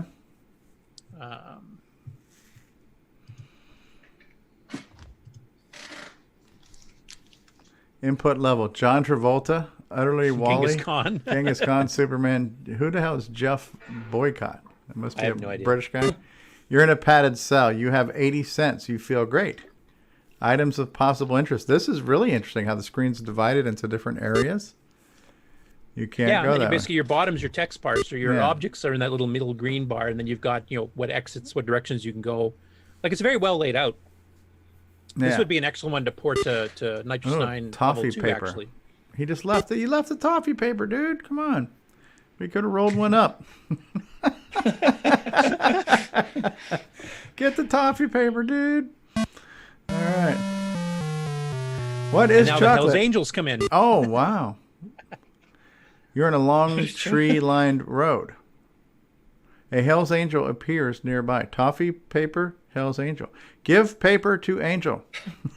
Roll paper for Angel. Roll paper for Angel. And what is kick? Kick Angel. It's time to kick ass and chew bubble gum. It says, oh, what the hell? The Hell's Angel exits laughing. Read paper. It says, oh, Yangzi. Oh, dear. The wind's blown the paper away. Oh, is this like Yahtzee? No, I don't know. Yeah, okay. I think he's trying to figure out the game as he goes. Okay, it's interesting. Yeah, I like how they. It's interesting layout, and it's pretty cool. Yeah, seeing these is giving me some ideas. It's giving me some inspiration to maybe want to do something texty. And this might play into the contest that Chet's proposing of doing adventure games. You don't have to do just straight text. You can do a text game with a nice layout like this with some different play elements. So this one here is called Cruising. Nice title screen. Yeah, and this is one of the ones that's what it shows on when you're loading. And be quiet. The cat has something to say. I think he was answering the sound effect there. I thought it was a meow. Your only defense is to make a temporary hole in the path behind you by pressing any key other than the arrow key. Oh, that's neat. Okay, I like that. I think he sat here for a bit, so... Oh, no, it's going to get there pretty quick. And thanks to Fred Dufoy for posting all these links in the Facebook group for people to pull these up. Thank you, Fred. I'm trying to remember. He's actually figured out how to play the game here. Okay. Yeah, so far I have no idea what the actual game is. It's actually a pretty simple concept. I'm just trying to find... He did figure it out eventually here. Okay. Looks like a Quicks type of game. Yeah, it is. It is similar, except you're not filling areas. You're just filling in the lines. Right. It's Dufas. Yeah, here's actually playing it. Okay. So you're the green guy, and you got to cut. Oh, You okay. gotta do the lines so they're all green while dodging the other guy. Okay. And this is And as they mentioned, there's the ability you can blow a hole in the thing. That's the only way you can defend yourself. Okay. To blow a temporary hole in the line so that he can't cross to hit you. But otherwise, you have to try to dodge him. Okay, and this reminds me a little bit of the electric yo-yo game too. A little bit, yeah. It's more like, I would say, like an Amadar Quicks a little bit. Okay. Okay, yeah, that's neat. That's different. And it's saying you're sorry you're too slow, so it's insulting you here too. So. Okay. And different mazes, different complexities, etc. If only they had incorporated sound into that game. You can always press the turn the volume down. Yeah. Okay. And here's one that's got a little bit of religious overtones from the looks of it. I think it's talking about the Crusades back in the an old days. arcade adventure. Okay, requires the right joystick. Press fire to start. But you see there's a little cross there, so I guess you're on the Christian Crusades back in the Okay. The Middle Ages or Inquisition. Yeah. Might 'em. And when you die, your little ghost comes out. Talk 'em outta. You just can't talk 'em out of anything. Jump over those spiders. You're not doing a good job jumping over the spiders, dude. It's like we're watching Stevie playing. Yeah. Yeah. Steve simulation. Yeah, Stevie can't complain about this video. Yay, he jumped over one made spider. Yay. Yay, mediocrity. Ah, spider gotcha. This is painful. Anyway, that's as far as he gets. He doesn't actually get past Okay. the screen, so we'll skip that. I think they're scorpions. Scorpions, okay. Yeah, they are scorpions. All right. Okay, these last two I'm going to show here, these are ones I actually showed Nick Morentes because these were actually fairly impressive that I What does had that not say? seen before. Copta? Copta Snatch. Wow. I'm just not So- going to let my mind go anywhere on that one. But No, don't, please. Like a helicopter? Oh, dear me. So this is kind of a scramble chopper strike style game, like we Okay. said before, but Helicopter. in a high res semi graphics mode, which I had not seen done before, except for maybe Protectors 2. So Okay. Does it have rap music? No. YouTube's ads are getting annoying. Okay. Copta. Oh, look at that. I like that. Okay. It's a friendly copter. It's a friendly. He's got a cute little face on him. He's like the Thomas the Choo Choo, who's just And we'll skip ahead. It's keyboard. So if there's a CoCo version of this one ported, we'll have to change the keys, obviously, because the Dragon's keys match. Ooh, I like this. Yeah, I thought, I hadn't seen a scramble type game done before in semi graphics. It actually looks pretty good. Is he pooping? No, you're shooting. Okay. Oh, I like how it even turns perspectives where you're looking straight ahead as opposed to Yep. flying sideways. So it's got the kind of. Yeah, that reminds me of Choplifter on the Apple and stuff too, because they did that kind of. Okay. No, I Jim like Gar- this. Jim Gary's That's head's cool. going to explode. Yeah, Jim Gary's going to port this to the MC10 by dinner time. I really like this. Yeah, it's got high-speed scrolling. It's got all 9. Actually, he's using the other color sets. He's actually getting 11 colors. Yeah, because you got the orange and red. It's like Crystal City back in the day type thing. Yeah. The black background makes it nice. Yes. Yeah. Yeah. So I was pretty impressed by that one. I'm extremely impressed. Yeah. Extremely impressed. And this one here, Cosmic Crusader, is kind of a 3D space game. It's like coming right at me, man. It doesn't load that fast normally, too. He's got his emulator set to speed up a bit. But you are the Cosmic Crusader. The sole purpose of your existence is to explore the uncharted depths of the cosmos. You will voyage far into the galaxy, warping each sector and conquering any alien life forms that attacked you. You'll go far. You'll go far. And he's got a bit of music inspired by Star Wars, you'll see. Yeah, I was going to say. To the moon, Alice. Fletcher. Oh, I like this. Yeah, that's good. That's cool.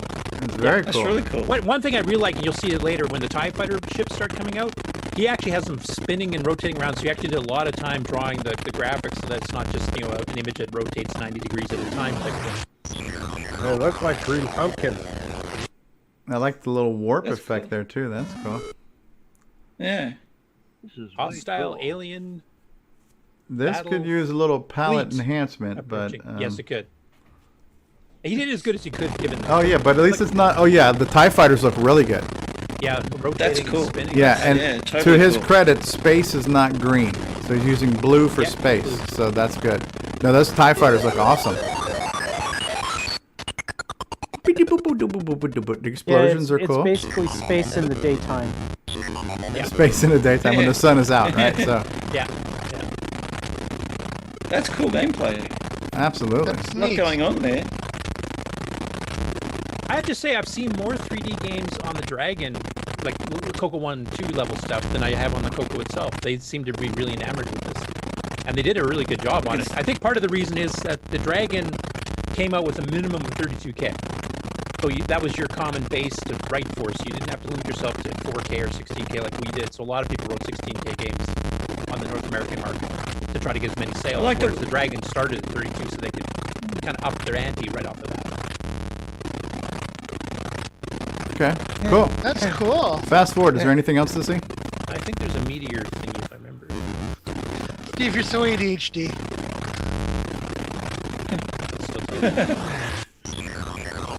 Hey, you did a nice job on this. Absolutely. Good Yeah. job, yep. Yeah, meteor. Meteor shower. This is kind of 3D version of what your Cosmic Aliens is, actually. Yeah. Wow. Look how Meteor nice shower. and random the stars are. No, so he's doing a little special graphics on your score. Oh, yeah. Yeah. Another Star Wars bit. We had the Disney lawyers after us.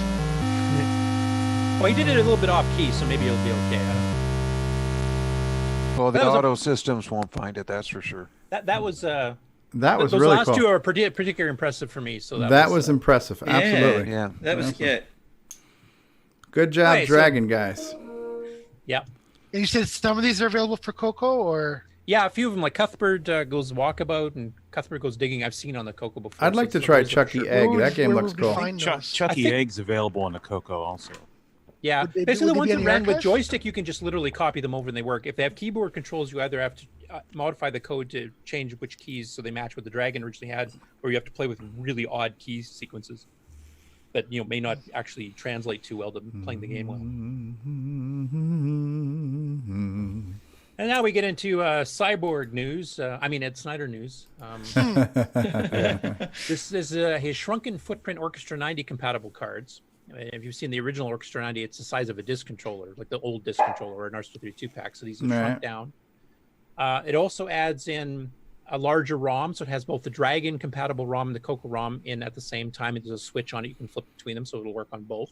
Okay. And he's got a headphone 1/8" jack instead of the 2 RCA jacks. So Right. you can just plug it into modern PC speakers really easy. Click on some of the pictures and make them bigger because we're really not doing the viewing audience any justice there. Here we go. There's a 3D printed CoCoTALK cartridge case. Very cool. There you can see your toggle switch and your earphone jack. Yeah. Yeah. He allows up to 32K ROM in here too, it sounds like. So you could actually do some pretty decent stuff with it. Yeah, it's clean. Nice little cartridge. There's the actual board. Yeah, real simple. I'm assuming those 2 things on the left there are the 2 actual DACs. I don't know, since there's 2 of them. I would presume so. I'm not a hardware guy, but yeah, I think neither so. am I. Okay. Yeah, it's a simple board. It's very cool. Yep. And so anybody who does not have an Orchestra 90, that's one way to get it. Then Paul shoot. What's Paul been up to? What's Paul? He showed us some screenshots of his translation of the Apple II version of Oregon Trail to the CoCo, and now he had a little video actually doing the intro to the whole game itself. Make it big. Here we go. All right. And he's got the Apple II version running on the left with the CoCo version on the right, so you can kind of compare because the Apple has a few more artifact colors that were controllable than we did.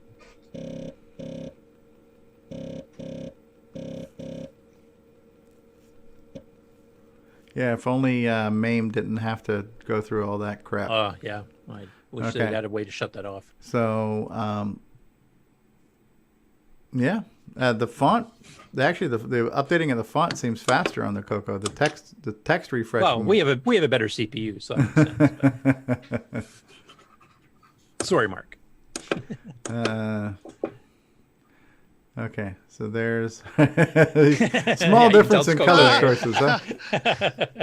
Let's just overlook that minor detail. They also said slightly higher res. They had 280 pixels across. We only had 256. Actually, it looks pretty good. I mean, it's very impressive. Absolutely. Look. Has anybody died of dysentery yet? Are we? I don't know if he's gotten up to the gameplay part, but like he gets up to the actual splash screen, which actually looks pretty impressive on both. I suppose I can fast forward here a bit.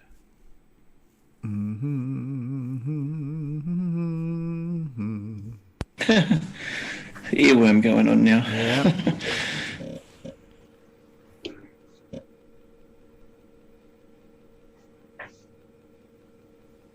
But the graphics translated quite well. Yeah, very good. Actually, they're more consistent on the CoCo. So. What do you mean by more consistent? Oh, just like, well, look at this wagon picture here. I mean, there's that's kind of stippling to get the brown, whereas CoCo's able to fill it in. Better color palette. So. Yeah, that looks really good. These pictures. Yeah. Great job. Great job. Looking forward to that one. Next one. John Linville has made a video demonstrating his very first preliminary version of replacing the standard extended basic play command with one that directly plays through the GA Master cartridge. Now, at this point, he's not supporting multi-voice yet, but it is supporting the much smoother tone. Okay, let's see what I've been up to. You want me to play the whole thing? It's only a minute and a half. Quick little load up and have it set to load from my... yeah, I watched it. No, that's good. This is extra, of course. So what is play hack? Well... So I'll just fast forward to who's actually playing some stuff here. Okay, we're going to play... I assume playhack is what patches... And so here we go. Turn it up a little bit. This one you're going to have to turn up a little bit. Very good. Okay. But notice I hadn't typed exec yet. Did you guys hear that? Okay, should I rewind? Rewind it to say here. To put my... Wait, that was the standard Very CoCo. good. Yeah, that's the CoCo play command. Yeah. So I'm going the standard one, type exec to put my code in place. Good enough. So now the same command, other than I added a space, because why not? And here we go. Listen good. So it's a much smoother Did you hear tone. the difference? Yeah, it actually sounded like it was an octave higher, though, the too. tones that you get from actually, that was GMC, or at mentioned in least the comments, and emulated, apparently that's part of his testing he was doing. Okay. He's going to fix that for the final version. Okay. And I think It's he's clean. planning on doing multi-voice support as well. Okay. Well, it's definitely That'd be cleaner. cool. It doesn't have that warbly sound to it. It did not appear to play in the background, though. I don't know if that's just, again, this is early. Yeah, I don't know if he's planning on that or not. I know we've seen some other demos of that working that way, so we know how easy it can be done because it's a very low latency interrupt, but I'm not sure if he's planning that or not. But if nothing else, the ability to play notes to the Game Master cartridge and have them sound nicer in using existing code, that's a win-win. Like all your existing play commands will work. You just load this play hack thing, and then it basically overrides the extended basic command, and then everything comes through much smoother. No, that's great. So that's why you would want it to stop until it's done playing, so it works with existing programs, or at least have that configurable. Yeah, you're right, because a lot of people wrote their games in BASIC, to presume there's a pause when the sound effects happen. Right. Matter of fact, the main difference between because I transitioned from the CoCo to like GW Basic and then later on Q Basic on the PC, their play command worked the same way, but there was if you put MB in front of the play command, that meant music background, and that told it to play as background music. So there was a way to do that with the play command that Microsoft officially had on the IBM. So it'd be good to duplicate that then. I know there's also the MSX and a few others actually had like the 3 voices you could do, so you could play chords and stuff too. That was Microsoft Basic. Yeah, because that's what Cosmic Alien does on the title screen when it's playing the Star Wars theme, and you have like the colors animation just scrolling through there. It's still animating while the Star Wars theme is playing because it did a background music play command. Okay. Yeah, if they could implement some of those extensions, you'd get some pretty cool stuff. Sorry, go ahead. Yeah. Just because I put a comment on the bottom of his topic there and mentioned that the race is on to see who can develop one to support the Mega Mini OPL chip. Well, I don't think John's going to because that's not his product, but I was but yeah, it would be interested to see what the response would have been. So but no, these are the tools that we need. People are working on tools. So Lord Dragon's working on stuff, and Sheldon McDonald's working on stuff. So a lot of people are working on stuff to simplify background music for non. I mean, to me, as long as they keep it compatible, like you mentioned, Microsoft has done a lot of these extensions on other machines already, multi-voice background playing. Mm-hmm. As long as everybody sticks to the same standard, which has already been established, then John can write the Game Master cartridge version, Ed can write the OPL3 Mega Mini MPI version. And then at least we can have compatibility. So you write the game once in BASIC, and you can do up to 3 voice background music and 4th voice for sound effects, whatever, with one piece of code written exactly the same way. It doesn't matter which sound chip you have. You just load the play hack or whatever separately for your particular hardware. A couple years ago at the CoCo Fest, Alan was demonstrating his Sure Sound, and he had the play command substituted with his own stuff, and he could do multiple voices and play in background. Now, was he using the official quote unquote Microsoft extension for that, or did he do his own? I don't know. I think he was sending it. He was sending it out like a printer command though, so it was using the same syntax as the play command, but it was like print number -2 to get it to go out, if I recall.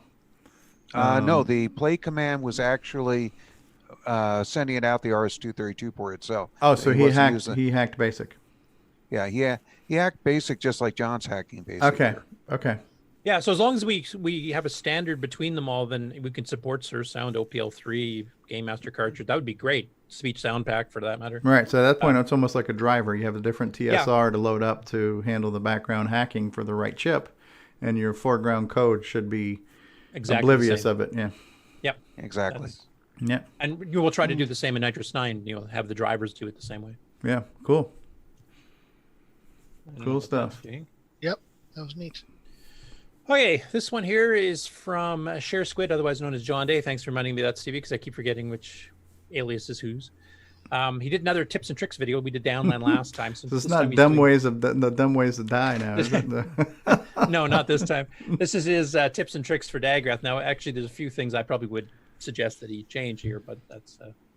Tonight's Halloween game is one that probably one of the first games. Anyway, I'll just skip ahead here. So, does a bit of explanation. He talks about stuff like parking and dropping your items so that you can, get the monsters to stop and pick them up. And basically, it's his tips and tricks for Dagrath. So I won't play the whole thing here because it's a quarter of an hour long.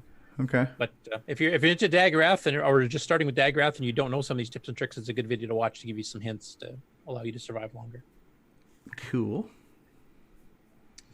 This This was good. This was good. Yes, I enjoyed this. And then Dave Phillipson translated this for us, didn't he? Yeah, he did. Yes. So I don't know how I should do this. Should I just play the video and then Play the kinda video. read the Just play the translation video. afterwards? Yeah, scrub through it a little Keep bit. the sound muted and read what David said. You want to hear the awesome No, French we accents? do. We do. I want to hear the French. Oh, okay. Les CoCoTALK. Les amateurs de jeux Les amateurs de jeux de château. Our apologies to pour maintenant leur championnat. Il a eu lieu cet Les après-midi Pepe Le au Pew. Vélodrome olympique à Montréal dans le cadre du Salon de la jeunesse. It's a little bit loud, 2000 yeah. participants ont pris part aux éliminatoires Where's et on a Jerry offert Lewis? aux gagnants un jeune homme de 16 ans. un Pepe Le ordinateur. Pew and Et château allez-vous assister and à la grande je t'aime and Le salon de la ménage à jeunesse toi. fermera ses portes dans quelques heures et aura connu un autre grand succès commercial. La finale, c'était le concours de jeux électroniques. L'an dernier, rappelons-le, le Rubik était à la mode et il y avait eu un championnat. Cette année, c'est le jeu électronique qui a damé le pion. Now look at the game they're 2000 playing. participants aux qualifications et fait surprenant, il n'y a que 5 filles qui ont réussi Yeah, I think I à recognize atteindre les finales. Mais aucune d'elles n'a Just atteint la appearance grande by finale Jerry de cet Lewis. après-midi. Il semblerait qu'elles sont moins portées, malheureusement. Look at il y a that eu bow des tie, joueurs huh? qui He's got a sont bow venus tie, jouer. yeah. He is official. Je crois que c'est une question de nombre. C'est donc le huge. départ. Look at this La guy here at rapidité the du microphone. geste, la décision de l'éclair. Ladies and gentlemen, are you ready to rumble? What's that crazy palette? Notre gagnant Green and d'aujourd'hui, purple. Daniel Lacombe, 16 ans That's de called not Longueuil, adjusting your a tint pour sa control part eu properly. beaucoup de chance qui lui a valu aujourd'hui le premier prix, un ordinateur de 16K. Il a Bill réussi Woodgrain à TV, dévorer fake Woodgrain, too. 4635 puces en un temps record. Comment on se prépare pour un championnat de ce genre-là? Ben, en allant souvent jouer dans les arcades, puis j'ai été pratiqué hier dans un Radio Shack. Est-ce que c'est le plus haut pointage Yes. que tu as réalisé? Non. I would like to go to the hotel. Presque 6000. Le concours de That's jeux not électroniques my a été dog. moins populaire que la finale du cube Rubik l'an dernier. I don't remember us having anything like that over here. I No, wish we that's had a big something like turnout too. This is a big deal. Rubik à l'électronique. And they had a good prize too. You won a 16K CoCo 1 was the prize for the winning it. So was Steve. I really feel sorry for those kids because they had to play this game using those black beauties. That was Le Megabug, Rob Inman says. Le Megabug. So Steve York, were you aware that these kinds of things were going on with your game? This was before the internet. That would be no. That's true. So somebody didn't tag you It in was- this and send you It the was link? still news. No, There were still news outlets. nobody came and asked my permission. Le Megabug. Terrible. Well, they bought it from a Radio Shack, so they purchased each and every one of those cartridges, right? So Yeah, actually, Radio Shack was a sponsor. If you saw at the beginning, Radio Shack actually had a booth here. They were sponsoring the whole thing. Le Radio Shack. And that was Awesome. that was not a CoCoDo though. So how did you say a CoCo? Coco, Ooh. or look at the Coco. Yeah. Oh. Coco.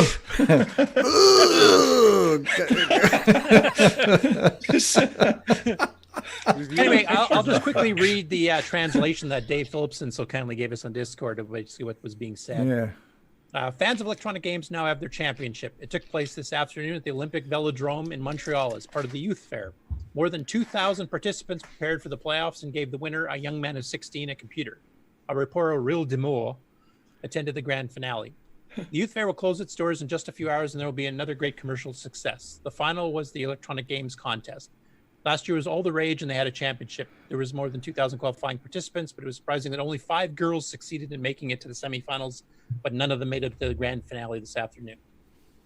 It was the speed of their hand movements, the lightning fast decision making and making the right moves at the right time, which ensured their success against the challenge of the computer. Our 16-year-old winner today, Daniel Lacombe, whom we saw in the video there, who with a lot of luck earned the first prize of a 16 computer, was successful in devouring 4,635 dots in record time. Wow. Daniel, how did you prepare for this championship?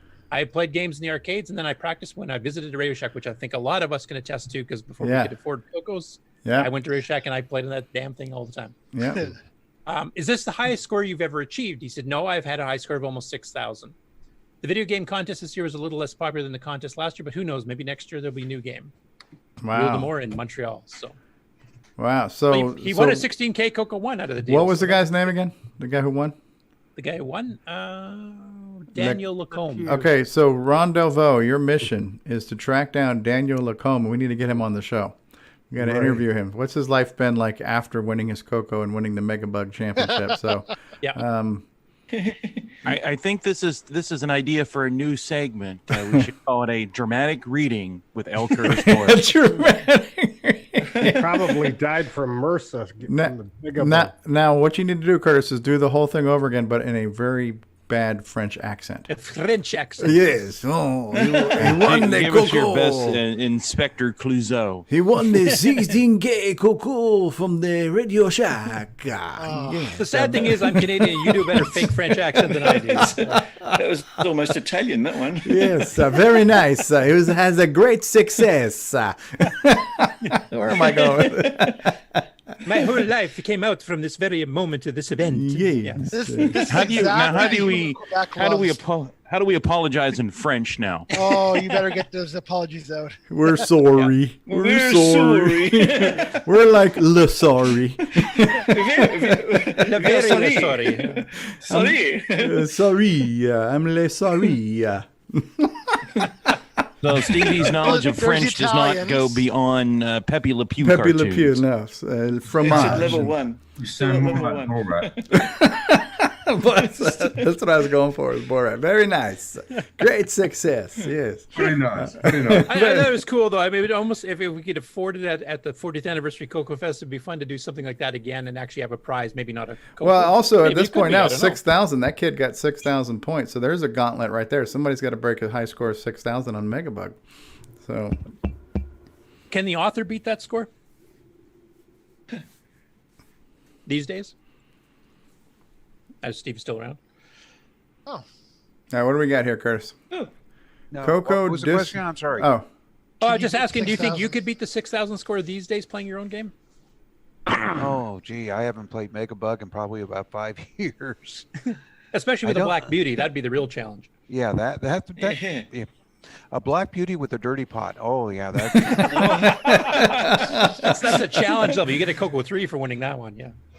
That sounds like a title of a pay-per-view movie right there.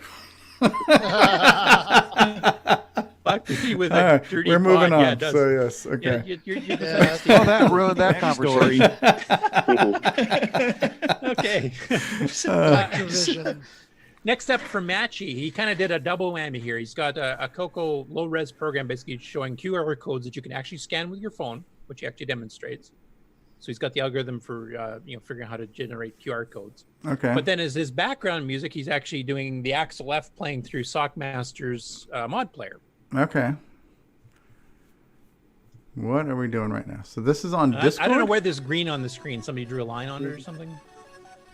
That's not on the video. That's somehow. CoCoBot static basic QR.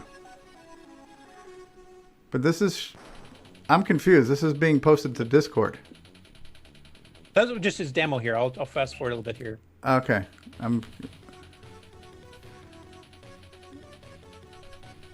Okay, so this is the CoCo generating a QR code. That's cool, and it actually works, right? So when you scan it with your phone or whatever, it's going to something. Yep, and the program's not even that big. Yeah, wow. And you can do different size QR codes. That's a high-res one he did. Fast forward to he scans it. Somewhere over here. Here's one of the. Here's one of the more complicated ones with more text in it. Wow. Looks like Space Invaders hiding in there. Now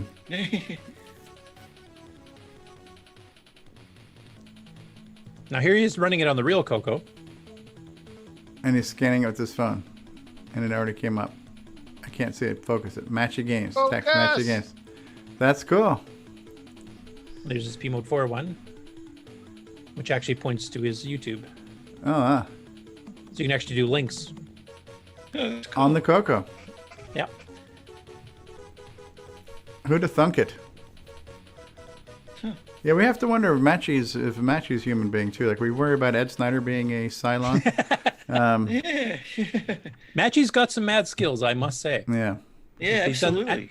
And a wide variety. Like he's done some Simographic Games demos, and then he does like QR code reading, and he's also mastered multi-layer graphics because that green line's been up on the screen the whole time. So. Yeah, I don't know where that came from. That's something in the annotations in Zoom screen sharing. So how do you shut that off? I don't know. I figured out at one I know time. David But Ladd it's not usually working. David Ladd usually does that kind of stuff to us all the time, but I don't know what he does. Annotate.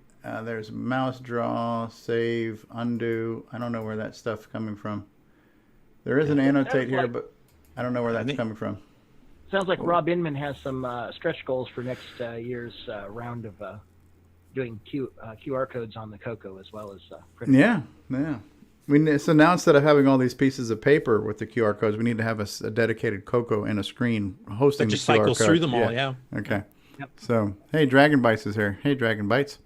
Cool. That's cool. Good job, Matchy. Matchy's always pulling a new surprise out of his hat. Yeah. Next up, I've got a series of 4 videos. Now, this is a guy who calls himself Geiger Punk on YouTube, and he's from the UK. Geiger Punk. I know him well. And I'm being he sarcastic. started doing some dragon stuff, I guess about a year ago, which I hadn't noticed back then. But he put up a new one playing Backtrack, which is a game we've demoed before. And he actually gets past the first level. So we'll kind of show that so people know what that looks like. But he's done 4 videos for the dragons so far. One was he got a dragon and he was like going through it and fixing it up. He had to do a couple things to fix the power switch, blew a bunch of dust and crap out of it, got it working. Then he played a game. The only game he'd remember seeing the dragon when he was young, because he didn't have one, was Transylvanian Tower, which is a game I'd never seen before. Then he did Phantom Slayer, and he had the exact same reaction playing Phantom Slayer as I have, that we've talked about before in the past too. And then the Backtrack game. So I'll just show little clips of the 4 videos that he did. And he's got a really nice setup for his where he does his videos too, which is kind of cool. Oh, that's cool. The Sega logo thing there. Hello, you. So I'll skip it. Is that tea and crumpets there? Dragon hunting. That wasn't a crumpet. It was something else. I don't know what it Okay. was, but... And he weighs the dragon first to see what it, how much it weighs compared to modern PCs. So 2.12 roughly kilograms. 19 kilos.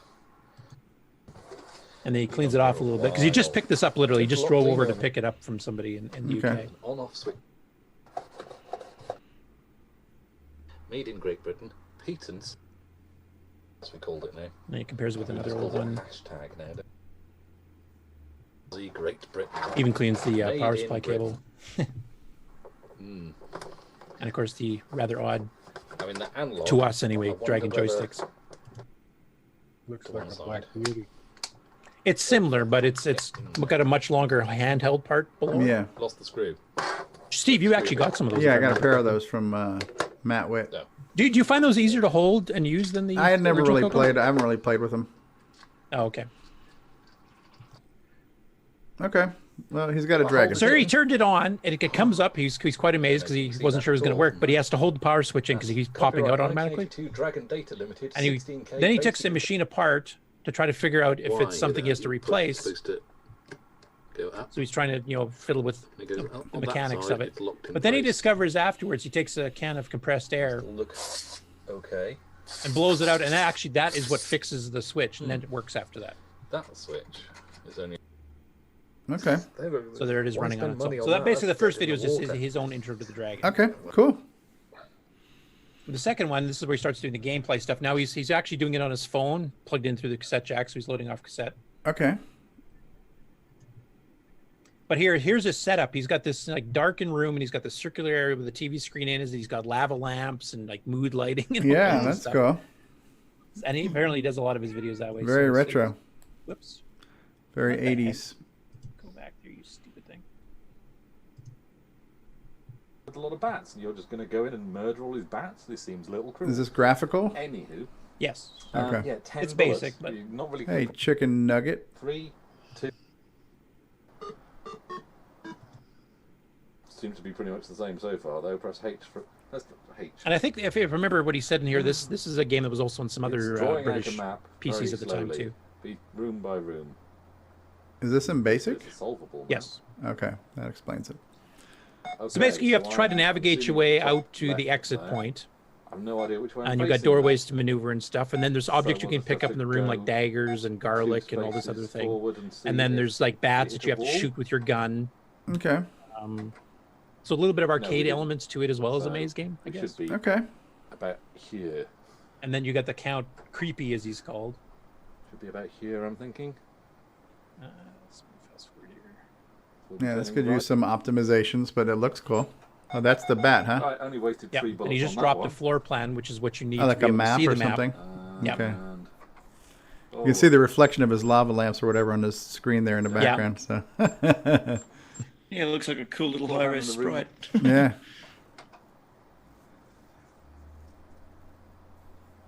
And the graphics change a little bit too. Like you'll have like windows in some of the windows. rooms That's cute. I'm confused now because I turned right now. Well, hey. Let's see. Now, I mean, one of the things you could do, since those things are kind of stationary, is kind of get and put them, so you don't have to like draw them and paint them every single time. You know. Yeah. Yeah. That's cool. Anyway, I'll just get where I can show you the Count Creepy guy if I can find it. Let's see, Count Creepy. Barrel of my gun.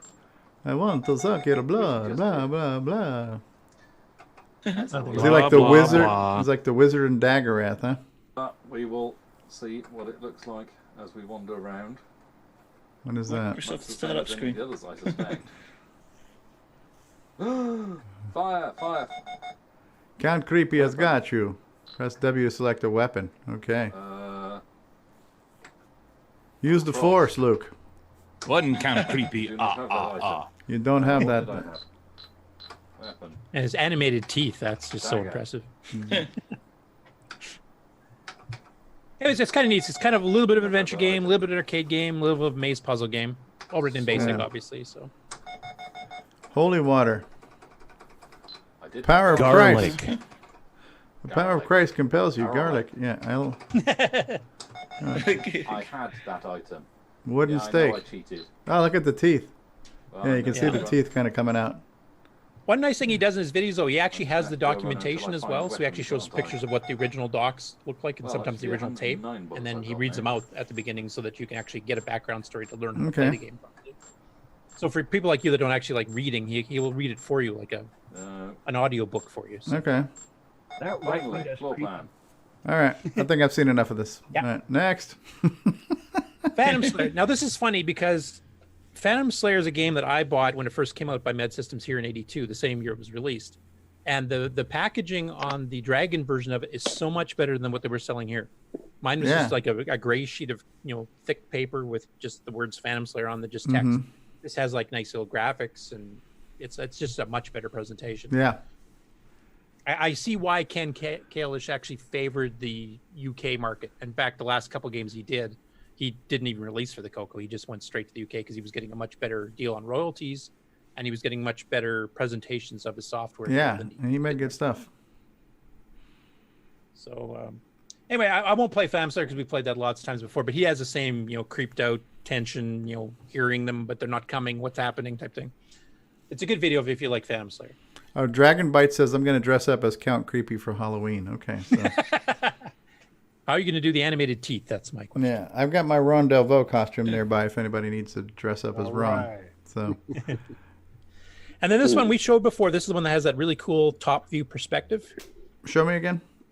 I vaguely remember it. Okay. There's the loading screen. I like that kind of round TV thing. As everyone would know, really. This one actually had the directions on it too. Blue, yellow, and time for survival. And the current time is displayed at the top right of the screen. Well, I guess yeah, we can only go that one down was from cool. here then, You had to get a certain number of keys. Yeah, I love that perspective, and the scrolling was really good. That's cool. Look at Now this that. one, he actually wins the first level. So. Okay. That's some lovely perspective work. Looks like, that's... I think I need to be going up and left, don't I? Oh, yeah, and this is when we had to get the keys in order. Order, yes. And then you can actually get the maps too. Freaking evil right there. But it doesn't tell us where the keys or anything are. Yeah, I don't think I've ever seen too many games like this. That's cool. Right, well, I think I need to be going up and left, don't I? One thing I didn't notice before, but I noticed on this video too, is that when you have the map view up, your timer goes twice as fast. Oh, So the longer you also, stay in the ooh, something just got him. Okay. Yeah, jumped out the window and got him. I guess that was the rug that comes in from the window? Okay. Neat. Press the key to try again. Yes. I don't want to go in, man. I don't want to, man. The worst thing is when you complete a level, which I got to find here, but... Right, let's try again then. Key number 2. Better, but still not Very good enough. skeleton on the floor. That's cool. Oh, that's Stevie. Looks like there's a level 1. looks like it's a glass roof. Looks like you're walking along a glass roof. Yeah. I've gone away from it. Damn it. Yeah, we're dead, aren't we? And you do see a little dot where you are. So when you find the keys, you might want to take a picture with your phone to know where the various keys are, you know? Yeah. That little dot right there is where it was. Oh, I gotta show you the animation of the snake eating you too. That was funny. Do you have any sweets like that, or is that just me? And this one he started on level 2, so you got 5 keys to get. Damn it, wasn't thinking. That's cool. So you don't get any second chances with the snakes. It's just no, that's that. No health. It's no very blood, British too. Is no, this? it Oh, just you know. swallows you whole. Right. Right. Let's have one more go. We've got an idea. Let's see if we can beat test 1. 40 minutes. 40 minutes. So hang on. So in order to try and win this game, I mean, just to get to level 24. Level 4. You'll already I be can't find playing the stupid thing now. for 48 minutes. That's a cool looking game. 8 plus 16 plus 24. Yeah, but basically when you complete a level, he But comes out. That that intro screen was pushing him into the maze. Yeah. He comes walking out, Yeah. then he jumps up and down, he's all cheery, and all of a sudden the thing comes back and shoves him right back in. I was trying to find that because it's a funny animation, but I can't remember where the heck it was. Okay, that's YouTube cool. Scripting kind of sucks.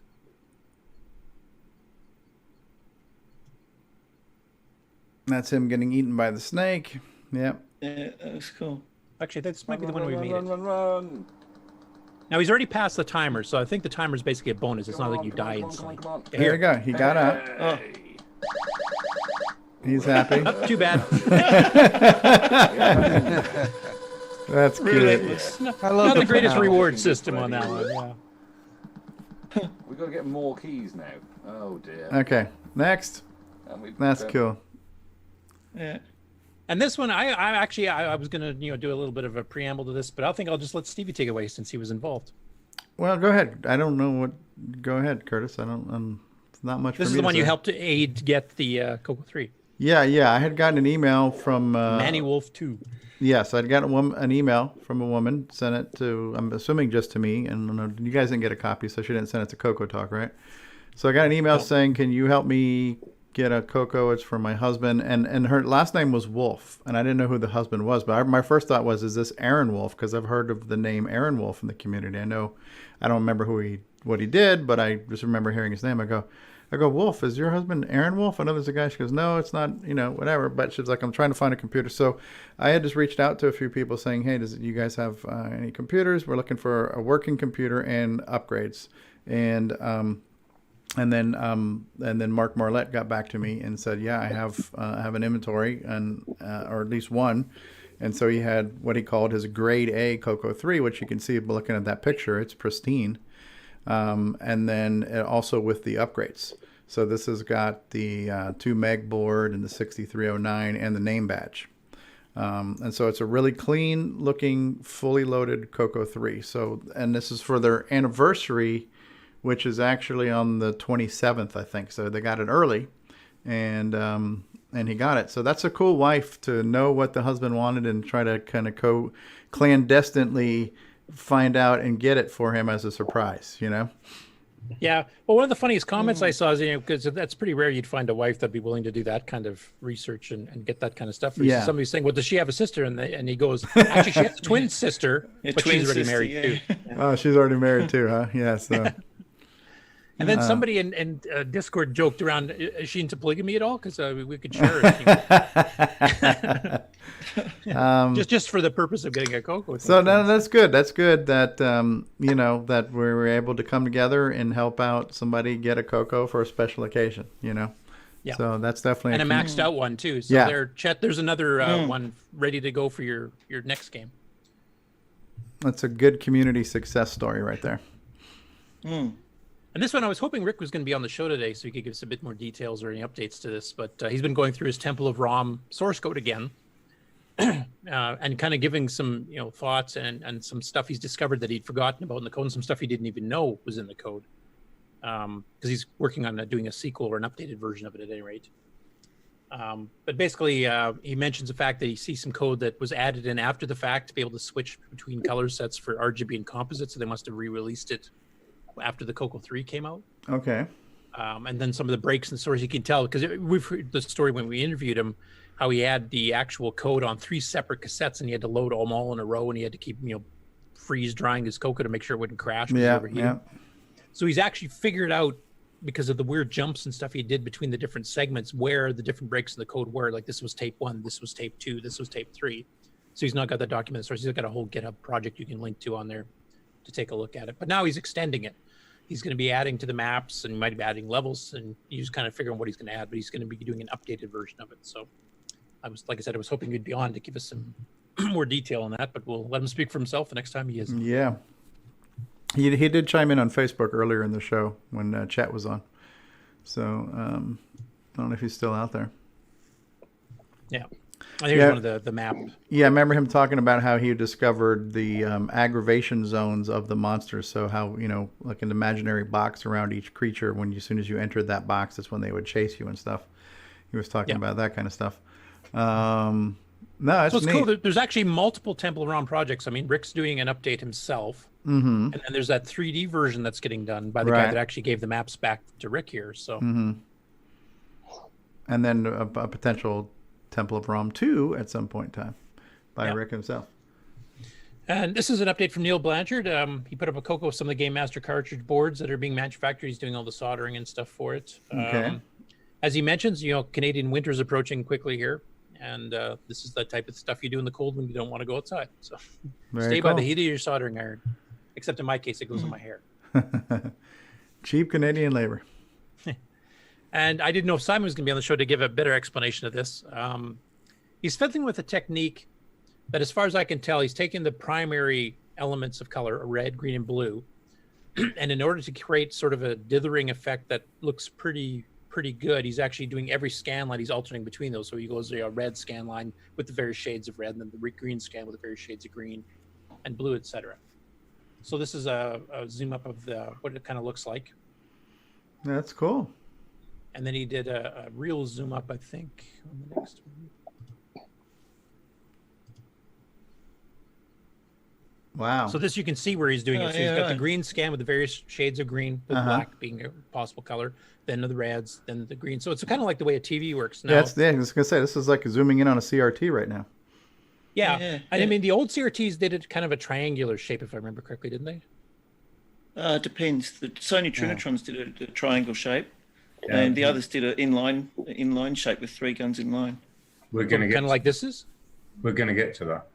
Oh, you are. Okay, good. Well, then the CRT dot mask usually just made it circles for the individual dots. Well, since Simon's here, Simon, you can explain this a lot better than I was going to be able to make it up on my own. So. Yeah, it's just basically is you've got 10 colors. You've got black. You've got 3 shades of blue, 3 shades of red, 3 shades of green. And you're converting any bitmap from 256 colors to this on a per scan line basis. What we're going to try right now is doing the triangular thing like a Trinitron, or we're going to try putting them beside each other. The reason I wanted to do it like this was because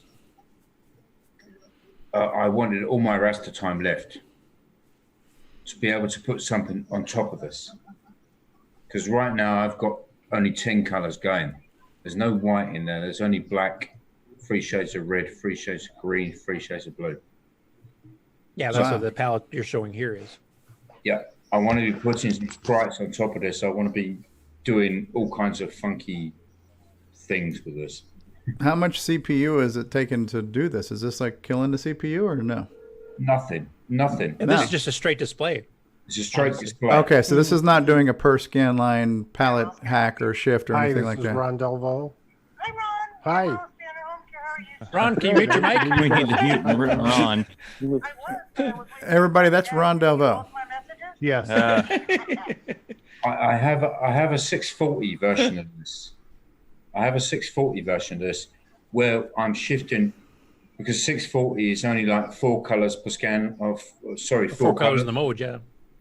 So I'm shifting like RGB per scan line, and the dot pitch on 640 is so much better. Okay. Yeah. You must have posted that after I was doing the news here, because I didn't see that one. No, it looks good, especially like, you know, when you like take 2 steps back and you look at it, it really looks like a high level of color there. If you see it from a distance, it's probably better from a distance. Yeah. Yeah, I would figure that because, like you said, it's kind of a zoom up of what the actual. If you look really close at a CRT, that's what it's kind of doing. That's what most people say about me too. I look much better from a distance. So, or with a cloak over your head too. I've heard that works as well. But... So this is like a magic eye puzzle. You just have to relax your eyes. Yeah. But yeah, that's what I'm up to at the moment. That's neat. Never work. And now, just because I insulted Steve, we'll do another Steve story. All right. Well, Steve-related story, I guess. The election had Stevie as being the new Glenside newsletter editor, and the new newsletter is out. It's got some tweaks that Steve did. I don't know. Have you got plans for doing some more tweaks in the future? Too? Hopefully, yeah. Is there anything specifically you want to point out that's in the current issue we should take a look at? Or well, the first thing you notice, the newsletter in general. Yeah, so right there where it says Glenside Color Computer Club, that is a graphic I stole from their website to replace a black and white image that had been on the newsletter forever. So I just thought a little splash of color would be nice. Now, in the process of doing that, I was also given a little history lesson on that graphic, so I did include that on the back of the magazine too. And then I also just kind of used some dot matrix fonts to make it look like it was still printed like on an old CoCo newsletter on a dot matrix printer. You know, so I wanted to, you know, just give it a kind of a fusion of some old and some new. You know. Yeah, there's your name emblazoned. Yeah, and what I will say about this is that 99.9% of all this newsletter was already handed to me. I basically just re-massaged it. You know, I didn't create it at all. I was really given this on a silver platter. I just put some garnish on there. You know, so. Yeah, because it's this multi-column, and that wasn't on the original. No, but part of this came from, it was in this 2-column template where things kind of flowed from one column to the other, and I could not wrap my brain around that, how they did it. And since I have to create my own things moving forward, I kind of redid a few things. I used tables and stuff, so it was easier for me to manage it. And then this is all came straight from John Mark Mobley. This was all the pictures and stuff he wrote from the picnic, which we live streamed some of this. Right? Yeah. Unfortunately, they did not give us food, so I was disappointed in that. Yeah. And then his little tidbit on CoCo Fest coming up. Yeah, and Bruce Moore's rough. I think he's already been changing this new logo that he was doing here. Right. And I think we had some stuff from the Midwest, yeah. Yeah, and this is a great thing that put together by, gosh, why am I having a brain freeze right now? Right there, Salvador Garcia. Yes, I'm having a brain freeze. Yeah, so Salvador put all this together. This was great. He took a lot of pictures and did a lot of research on everything he took a picture of. So the write-up in here is really good. Go back to that first page for that picture. That was our Friday night, and that was our special guest. Our special guest, the 8-bit guy, had dinner with us. So we kidnapped him at the airport and brought him with us against his will to have dinner. So that was our Friday night, and then it kind of goes on to all the different stuff that went. I'm trying to remember. You told me before, but what was the ransom amount to get him released? It was the Commodore 64 is what somebody had to pay up to get him out. So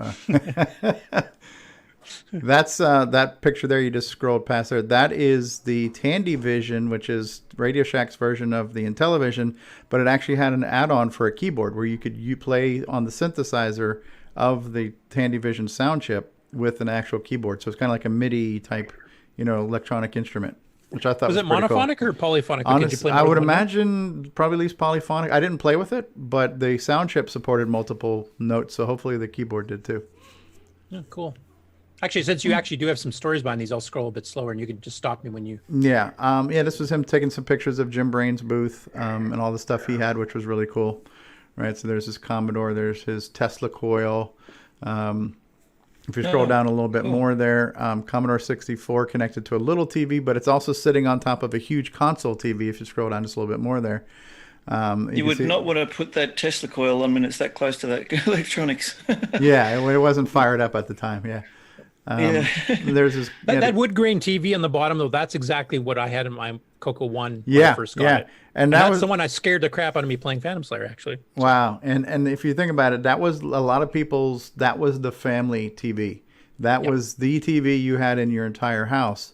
And then typically what would happen when those things eventually went bad, you ended up with a 19-inch TV just sitting on top of that. It became a stand. Yeah, it became a TV stand. 3 or 4 weeks for it to get repaired. Yeah, yeah.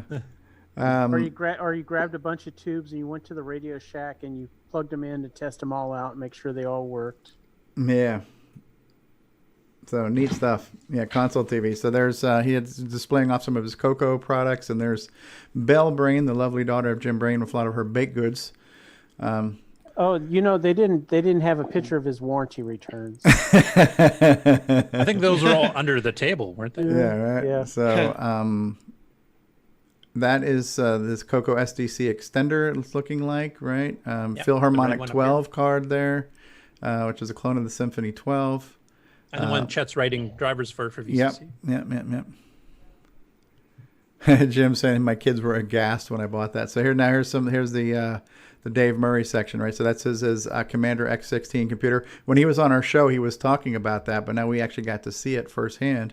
The new Commodore computer that he's building, which is pretty cool. So that was on display. There's the 8-bit guy in person. Very cool stuff.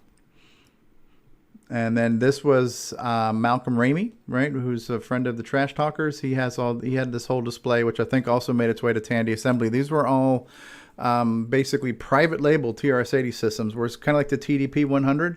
These were model 1, 2, 3s, and 4s that just had a different name on them that were sold. Yeah, I didn't by even other know people. those existed until you guys showed these. So that was really neat. Yeah, and we covered this on the show too, so that's kind of cool. Yeah, so that was kind of cool. This is not in shaky cam, so I thought it'd be nice to go through. Yeah, this true, actually right? Yes, I mean Salvador did a great job capturing all this. Cool stuff. Keep going. Right. Now we start to see CoCo Corner. There you can see David, and you see Tony Pedraza back there. So David's hard at work. Comments on his food bag were there from the what's the name of the place? Portatello's, right? So yeah. So David's food bag was there. Of course, you got pictures of David. Lots of pictures of David. So if you guys, he's very photogenic. The camera loves David Ladd. So he's got lots of pictures. And he always has such interesting facial expressions too. Right. David Ladd, use only as directed. Right. And so here's a picture of some of Richard's projects he was working on. Richard wasn't actually there. And here's what he said. It was, Richard can make your CoCo better, faster, and stronger. $6 million man type stuff. Right. Yeah. We have the technology. There he is. There's Henry Reitveld. All right. With his stuff. Keep on going. Keep on scrolling. Right. There's Richard. Smiling Richard. Richard working on projects. Lots of pictures. There's John Mark talking to people. Good stuff. There's our new president and Neil Blanchard. There's Jason the CoCo Man. Speaking of a guy who the camera loves, right? Here's one of the I threw this one in. This was in the group photos that we took. So nice, right? So seeing some of the Glenside folks and the CoCoTALK folks. We're all Glenside folks, anyways, right? We're all members of the club. So. I'm just trying to figure out what the hell is Greg Grant looking at there. I think he was looking at my finger when it first happened. I'm doing like the peace sign behind him, the bunny ears. So maybe I distracted him or something. Yeah. So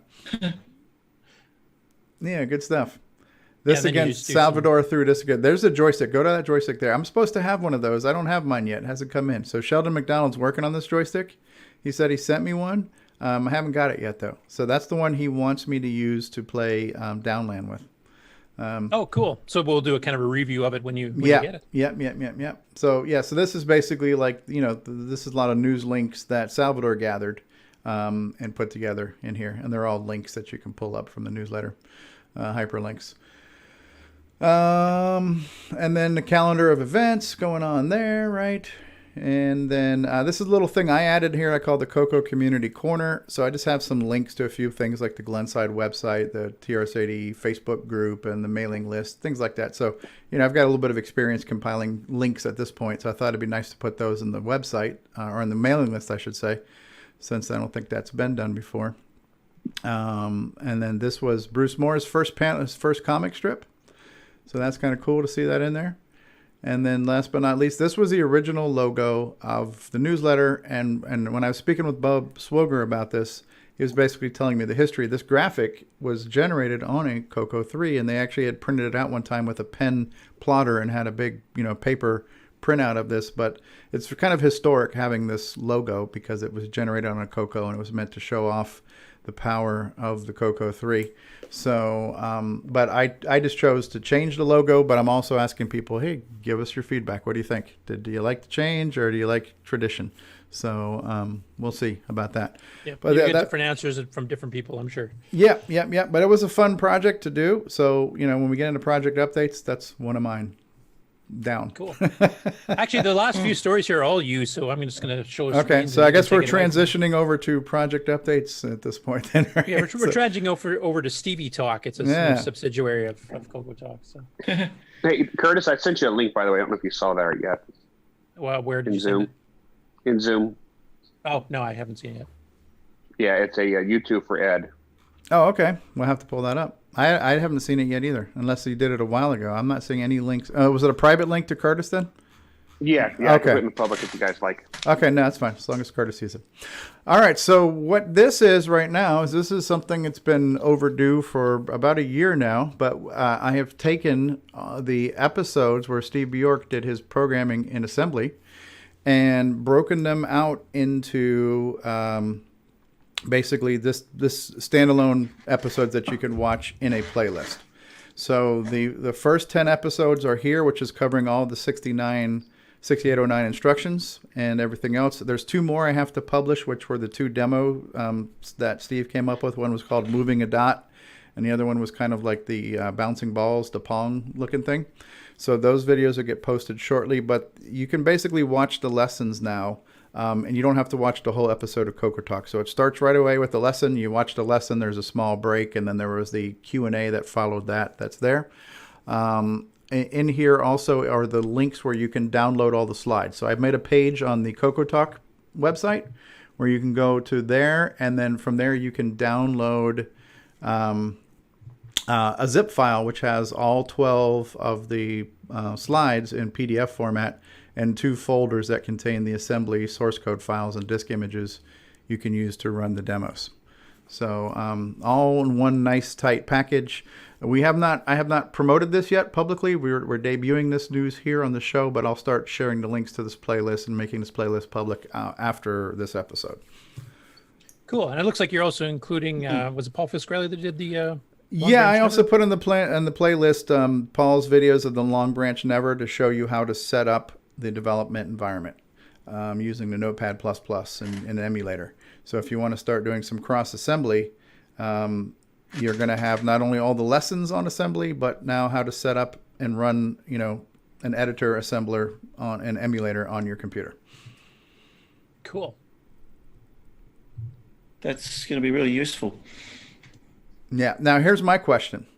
Yep. One of the things I was thinking about is, should I publish those 2 as video podcasts? You think somebody in iTunes might want to download these and have them on a tablet? I think it'd be worthwhile putting on, because that's something that isn't time sensitive like the show itself is. Like, we're talking about news that 3 years down the road nobody's going to really care about. Right. But this is something that anybody joining the CoCo community, or 6809 for that matter, years hence, would find equally as valuable then as they would now. Yeah. So I think it would be a good idea to put them on there so they're permanently available to everybody. Okay. So I'll go ahead and upload them as well to Podbean. So if you have iTunes, you can download them and have them offline for later watching. And I want to thank Steve for the time he spent doing this for us, because it was a treat to have these lessons and this information. And I'm way behind on getting them posted and taking advantage of them. So I'm trying to play catch up, getting back to my CoCo projects. This is one of them. Yeah. Cool. I gotta find this link that Grant was talking about here. Okay, he posted it to everyone too in the Zoom chat. Yeah, it's regarding Ed's cartridge that you just mentioned, the first of the news thing, but it's an actual video with the demo. Hey everybody. Quick little Is that loud enough? Yeah. One of my orchestra compatible Sockmaster's CoCo tracker, just to see what it looks like. It actually does work in stereo and everything with the Orc 90. So here's a little video. Turn it up a little bit. And if you're wondering why the video is so crisp, it's not an emulator. This machine actually has a Gimme X in it. That's good. Yeah, it's pretty impressive. I mean, Sock's mod player is impressive in and of its own. And that's not at the best fidelity. He actually optimized that particular demo to run the oscilloscope at a nice, really fast pace, about 7.9 kilohertz. If you but if you slow down the oscilloscope pretty drastically, you can actually get up to almost 10 kilohertz playing in stereo. But that requires a 609. That's cool. So Nick, this is one of the reasons that I guess I don't think Sock has the Orc 90 working with the 6809 version of the mod player, just the 609 version, because it needed some extra CPU time to keep up with it. Right.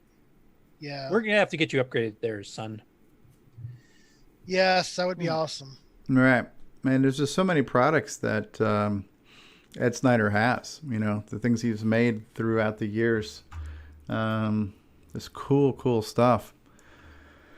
Does that conclude the news? That concludes the news, Curtis other than Boyle? mentioning that Brian Weasler has joined us. That's Brian Weasler has been just joined us. and Rick Adams and Brian Schubring. Rick Adams is here too.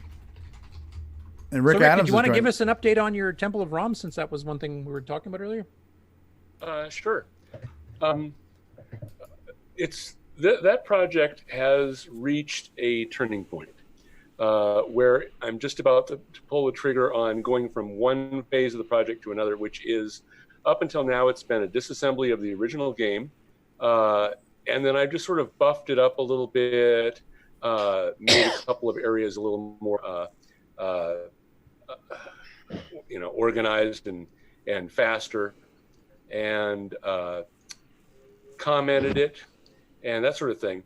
But now I'm about to go away from the historic game and go to the next version of the game, where it's going to have 4 levels, more monsters, more treasures, and all that sort of thing. So when I do that, I'll have turned a corner, and I'll be taking it away from its historic roots and changing all kinds of things. And that makes me feel really weird, but I got to do it. So I'm using Git for my version control. So I'm going to put that in a different branch, and then just start changing everything. I'm going to be taking the old maze line data and pulling that out. I'm going to be firing up Photoshop and drawing 4 levels of a new maze and going from there. The whole project started originally. The goal was I was going to code this from scratch. It was going to be a lot like Temple of Rom, but it was going to be for a CoCo 3 only. And life happened, and I decided not to do it that way. So I'm going to start with the disassembly of the original ROM that William Astle did, and I'm going to, basically just change it from that. So I'm going to be removing things like, you've got the really crazy branching that starts the game, where it branches to another branch, which branches to another branch, and then branches to the initialization code. Well, I'll just take all of that out, just go directly to initialization code, rip out all the line data, and and start changing things like crazy. But then I'll still be able to get to the old version of it, which will be published out on the GitHub. I'm probably going to make a lot of drastic changes, but not push that out to a branch visible on the GitHub. So what you'll see on the GitHub is the original game just buffed up quite a bit. Okay. One thing I did do is, I think I probably already told you that there was a bug, an actual bug in the original game, and I got rid of that. The vertical scrolling was missing one pixel. And did you mention you were going to get rid of the ticka ticka ticka sound and put in a more pew pew pew sound, or did you do that yet? Or I tried to do that and did not succeed. I have a version of the game that has the sound in it, but for some reason I just can't get the sound to work right. It makes a nice pew pew sound, but it ends with a thud. It like goes pew, and It's not going pew pew. It's going puke puke. Puke. Yeah. So I'm kind of tempted right now to stay with the ticka. Okay. And just start working on, the 4 new levels. Can I make one humble suggestion, just as a huge fan of you and your game? Big fan of your work, by the way. Okay. So you're talking about making new he's levels. Got to sweeten it up a little bit there. You're talking about making new levels. What I think would be great is whatever the new levels are, it would be kind of cool to have the first level still be exactly the same as it was. And then when you go to level 2, 3, and 4, if it has to be, have this whole Wizard of Oz thing where you leave one thing and go to the next. But it would be great to start off with the kind of legacy game we're used to, and then the next level is all the new stuff. Just food for thought. Yeah, that is an interesting idea, and it's actually one that I already had. Okay, so great minds think alike. Yes, they do. Now, I have a question for you, too, because you had mentioned before when we interviewed about it, you were mentioning that you had one big room you're planning to have a Space Invaders game and stuff in.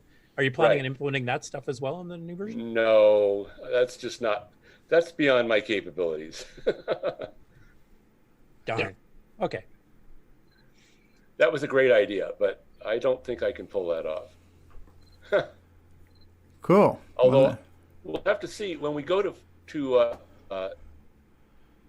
it's going to be multiple levels, but the levels are going to be slightly smaller than the entire maze as it is now. And I'm going to try to optimize the line drawing so that everything's a lot faster. I'm not sure if I'll succeed or not, but I'm hoping to get, quite a speed increase so that we can afford to throw in more monsters, more treasures, more computational tasks, to make the game a little bit fancier. Now, you're planning it now to being back to being a CoCo 1.2 compatible game. Is the system requirements, I would guess, because of all the stuff you're adding, will be higher than the original? Are you going for like a 32K minimum or 64K or? Yes, 32, I would think. Well, sign me up for a copy. Put me down as a consumer. So we put you down all the time, Stevie.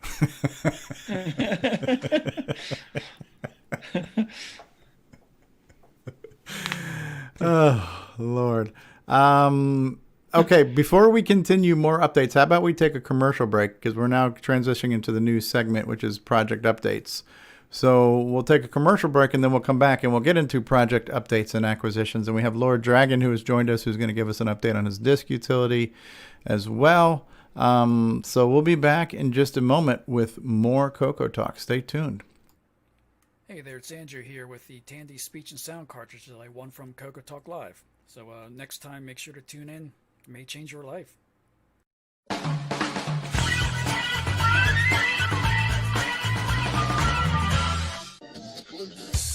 Hey, have you got your CoCo 3 yet? Hi, this is Rick Adams, author of Temple of Ram and Shanghai, and you've tuned into CoCoTALK, the nation's leading live talk show featuring the Tandy color computer. What's going on, everybody? Original Gamer Stevie Stroh here, and if you're a fan of vintage computing and retro gaming, then you're going to love our retro swag shop at 8bit256.com. There you will find custom designs by Instagram artist Joel M. Adams. You can get I'm a Coconut, CoCoTALK, and other cool video game images on a t-shirt, coffee mug, or mouse pad. So if you love retro, then head on over to the retro swag shop at 8bit256.com today. Tell them the Original Gamer Stevie Stroh sent you. The Radio Shack TRS-80 put the world of color computing into your home. Instant loading program packs turn any color TV into an exciting game arcade. And there's more.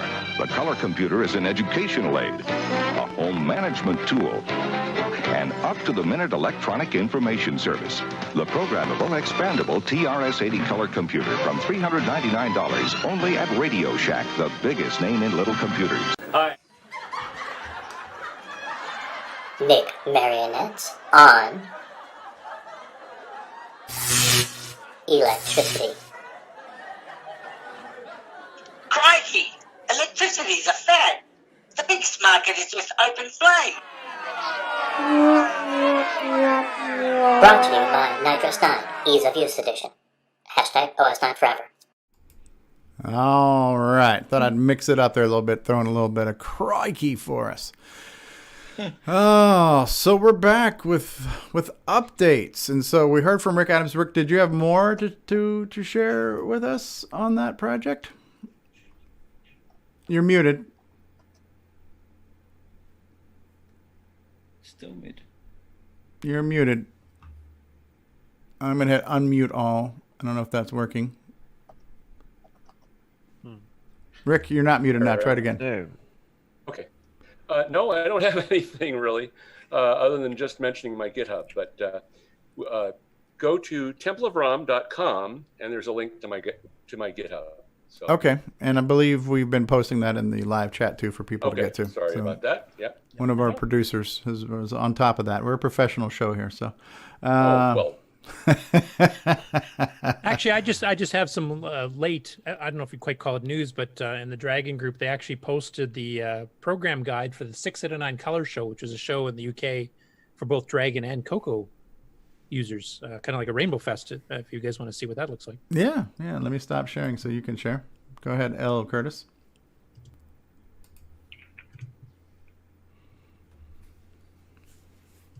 This just in, people.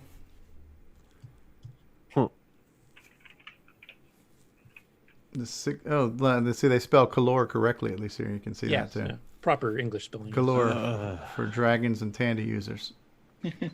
Ooh, at the Royal Horticultural Hall. Micro deal. That's cool that they had a little logo guy. You know, he kind of looks like the kid from A Christmas Story. 6809 Color Show. Yeah, and the Dragon and the CoCo both prominently featured up by the logo there. 1984. I don't know if this went on multiple years or not. But, Hey, do you notice that font looks very similar to the font I used in the new newsletter? Isn't that ironic? It's kind of the CGP 115 style font, isn't it? Yeah. That's kind of what I was going for. I was going for that old publication look, you know? Dragon is alive and well. And this is just when Eurohard took over in Spain, took over the production of the Dragon, because this is right when Dragon Data went under. Okay. And the different vendors that were there, including some we've seen on some of these videos for Dragon. Blabby computer games, huh? CompuSense, Computer Bookshops, Kumana, Cable Software Unlimited, Design. I wonder if Right Railroad works for them. So, Dragon User Magazine, Duckworth Computing. What's a Duckworth? CompuSense Limited.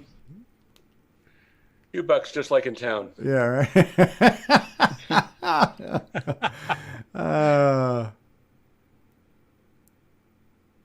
DataPen, Flight Link Control, Grosvenor Software, Honeyfold. ImpSoft. Wow. New expanding software company announcing their first major Dragon release, Follies Farms Chicken Run. See the rave reviews, an arcade game which retails for £7.95, huh? But will be on special offering during the show for only $4.95. Neat. He's going to help you with your queries. Yeah, Micro Deal, Micro Care, 68 Micro Group. Wow, great turnout of vendors, huh? Exploring Adventures on the Dragon. Neat. Even have a duck as their logo. And there's the floor plan of the event. That's cool. Oh, so they're all numbered. Buffet and bar. That was the most important part. Yes. So all the tables are numbered. Pretty good size show. It looks like there's 70 some odd booths, or 80 actually, 80 plus. So this is a great little slice of history here. It's Channel 8 software. It's kind of like Big 5 for the TRS-80, huh? Channel 8, huh? The golden. Yeah. All their mysterious adventures, which are also for the Atari, the BBC, the Commodore, the Dragon, the Orca, Atmos, and the Spectrum. Neat. There's some more of the companies. Yeah. What? No love for the Apple? Ooh. Great computer products. Was the Apple that popular in the UK though? I don't know. No, not really. But strangely enough, before they started making them in Ireland for the European market, they did a deal with ITT. So there's a model called the ITT 2020, which basically looks like an Apple II, but it's slightly different. Neat. Salamander software I've seen. How many pages is this thing? This thing just goes on and on, huh? It was a pretty big show. Yeah. Well, I'm assuming it was more like the Rainbow Fest were back in the day when there was like hundreds and thousands of people at them. So. Wow. Did you see Sky Joust? 95 pounds. I wonder how much U.S. dollars that was back in the 80s. I think at that time, wasn't it like it was two and a quarter, like $2.25 per pound or something like that for the U.S. dollar? I can't remember exactly, but. Oh, so it'd be like twice as much as. A little bit more than twice as much, if I remember correctly. Wow. Was Sky Joust another version of Joust? I haven't seen it before, so I couldn't even tell you. It was on there when you. I haven't seen this before either. I think I just saw this. Yeah, we're gonna have to dig into this. So. Yeah, we'll have to dig into this later. That looks pretty cool though. There's one of their joysticks, huh?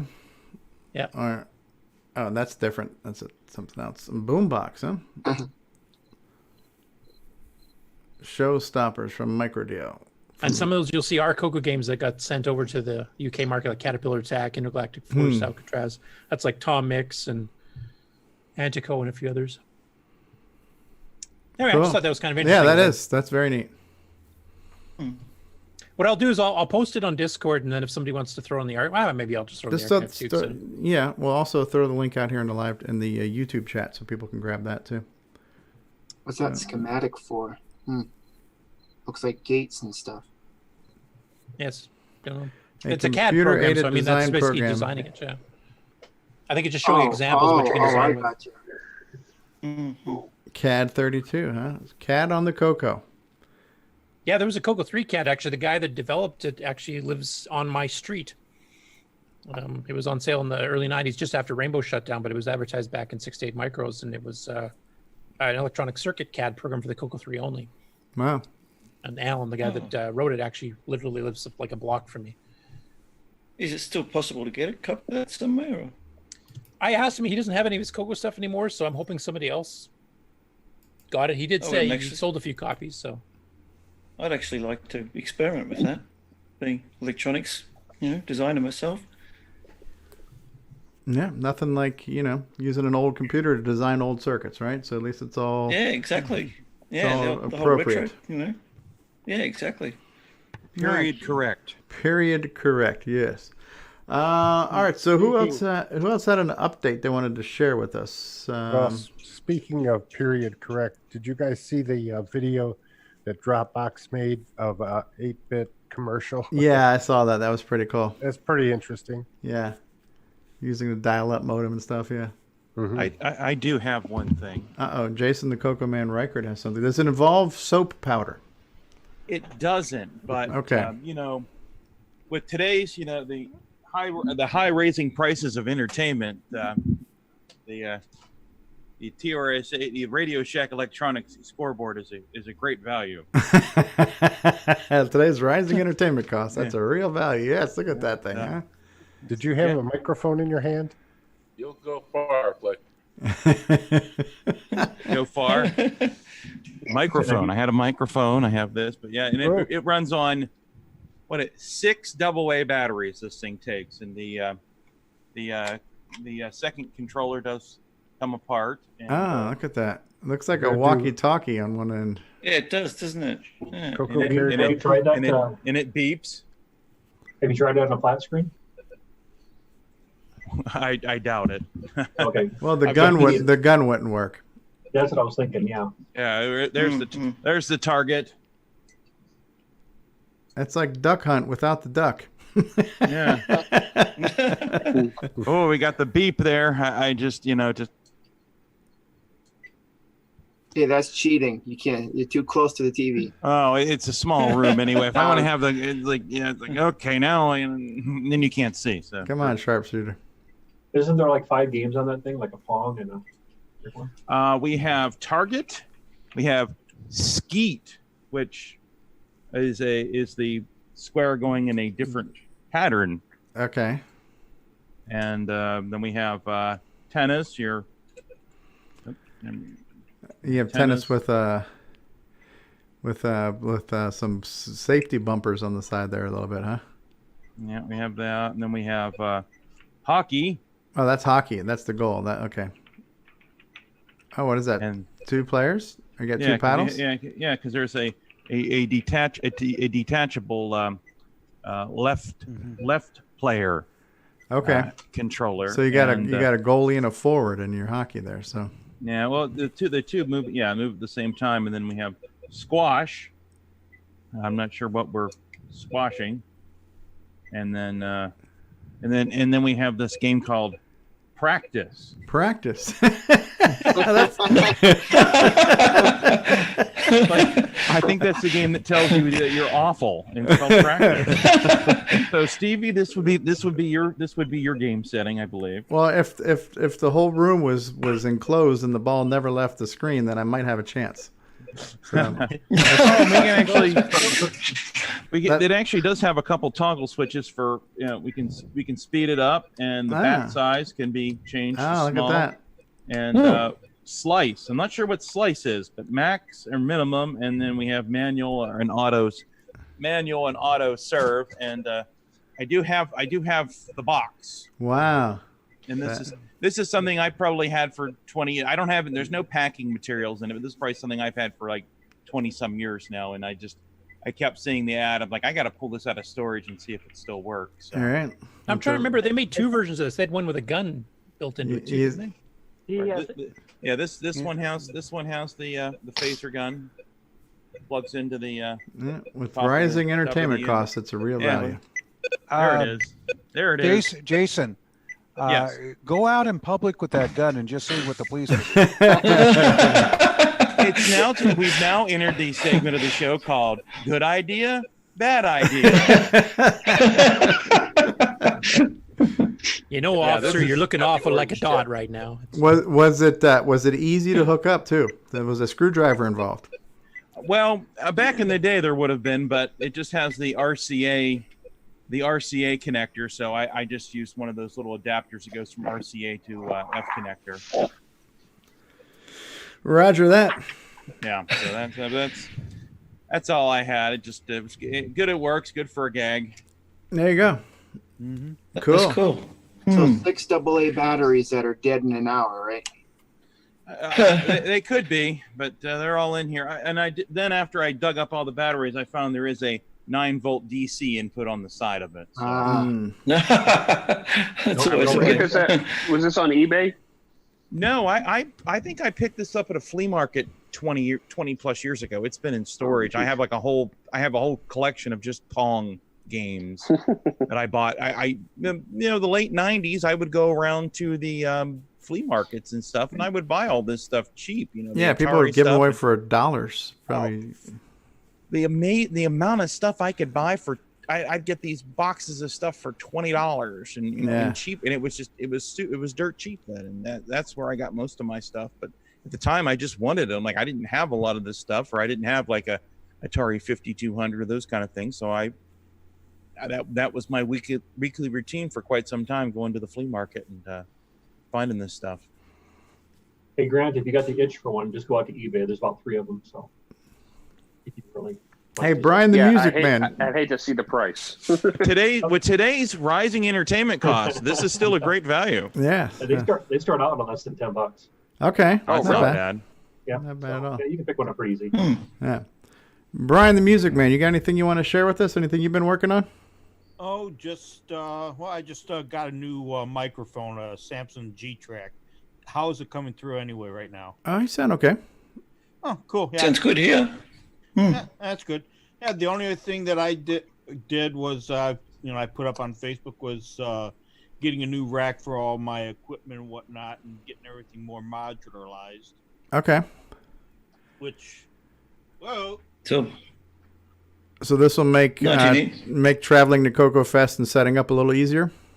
This segment, I nausea just vision. got everything set up now, and put a switching power supply back in there, and with a fuse block so that I can put everything. And I just racked everything together. It's a little bit heavier, but everything is a lot easier to set up now. It's just boom, away it goes, and I can just turn everything on and off with one switch now. So. Hey, John Mark Mobley just joined us too. Hey, John Mark. Glenside's in the house. Cool. Good job there, Brian. So, yeah, I'm going to be getting off. I got to do some work for my boss out in California, and I'm going to want to go to a flea market, a haunted flea market. Ooh. Just started like 30 minutes ago. Spooky. Yeah. So Brian, did you get a copy of the new newsletter? Yes, I did. I actually approve very highly of what was done. You did a really excellent job there, Steve. Oh, thank you. You're too kind. So cool. Yeah. I'm surprised that they changed the name of the president's platinum. When I was I was the president's term. Oh, okay. I don't know how long it's been that. It's been that for. It's been for that. I changed it for myself. Presidential at the time prerogative. Okay. So, all right. Cool. Well, thanks for joining us. I know Lord Dragon said he wanted to show us an update on his disk utility. Did anybody else have any updates they wanted to share as well? I've got a little update. It's update on the, you might see the background behind me here is the screen from a CoCo 1. Yes. I was experimenting during the week, just feeding external inputs into my new Polycom video conferencing system, which I'm using for my live feed here. Okay. And what we're seeing in the background is actually a real CoCo 1 with a real output, VGA output. It's one of my CoCo 1s here with a CoCo VGA kit in it. So like if I go backwards, it's what I'm typing comes up on the screen there, and I've got a white screen set up behind me, and I didn't have enough time before the show to fine tune the camera and calibrate everything, so it's rather snowy. But when I looked at it, I thought that actually looks. It actually looks good. It's got kind of a retrograded look to it. Yeah. Yeah, it looks like it's going through one of those really dodgy antenna TV switches that we all used to have. Yeah. And you flick it and you get this snowy picture out of the RF converter. So yeah, but it works. It works great with the CoCo. Yeah. Wait, stretch out your arm. The picture's perfect now. Stay like that. Yeah, you can. You just. Don't move. Don't move. Yeah, remember the old days you had to adjust the rabbit ears antennas? Yeah, you had to stand up one and put it on your roof or something. And it's usually when you were touching it, like your body became a conductor that boosted the signal, and then your parents like, all right, just stand there, don't move, don't move. You can have supper after the news is over. Yeah. I think it needs some aluminum foil on it. Yeah, got some flags, aluminum foil flags. So. Yeah, I can actually go in, if I press the buttons on the back too, I can change the color scheme back to the standard. I had it on that at the start of the show, but it was just a little garish. So I just, and I can do that with any of the other CoCo VGA mods. And you have lowercase too. Yes, I've got lowercase on an original F-board CoCo 1. So it's beauty. It's a beauty, mate. So yeah. So if we ever need to do any, demos of games or software or anything, I can actually use a real CoCo and share it directly to Zoom. That's great. Crikey. Now, will all the game demos have your head at the side of the screen too? Oh, I can turn that off. I can make the head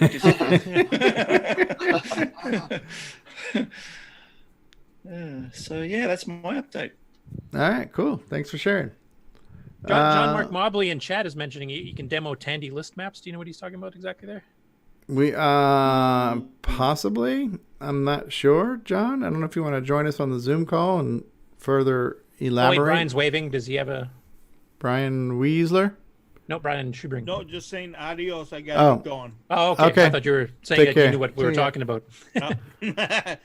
Go ahead. My ears are always ringed. Mm-hmm. All right, there, guys. Don't get Lord Dragon. Yep.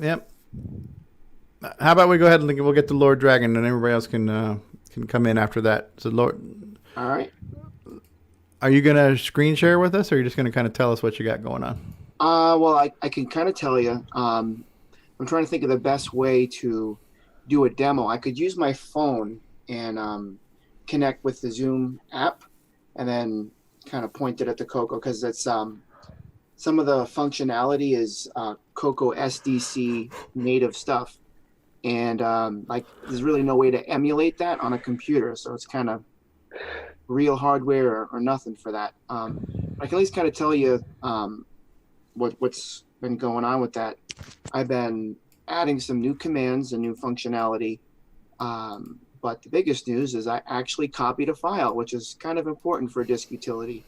Because I've been just getting sidetracked with features. Oh, hey, I want to add this command, and wow, maybe I can support this device and that device. And but I successfully copied a file from an OS 9 floppy disk to an RS-DOS floppy disk. Okay. And it didn't create a micro singularity or any crazy thing like that. Oh, great.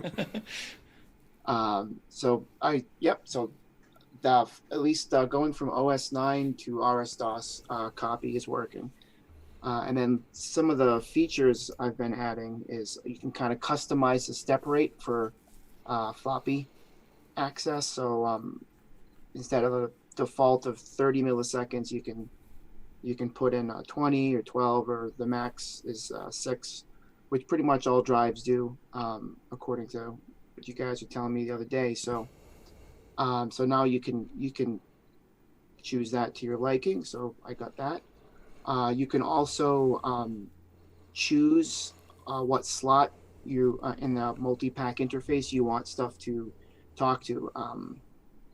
Because before I just kind of assumed your floppy controller would be, in the usual slot 4, and then your CoCo SDC would be in slot 1. But other people may have a different configuration. Maybe their CoCo SDC is in slot 3. So this new command I added, you can choose whatever you want, and I think you can actually even have the floppy disk controller in a slot other than 4, because I don't think there's any hardware reason that it needs to be in 4.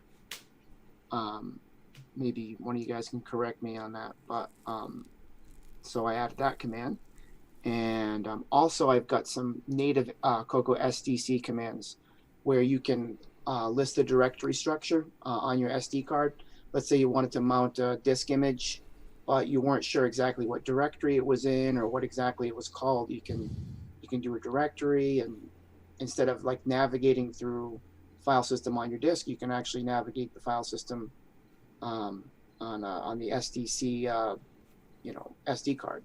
Oh, wow! And you can eject the disk image or mount a new one.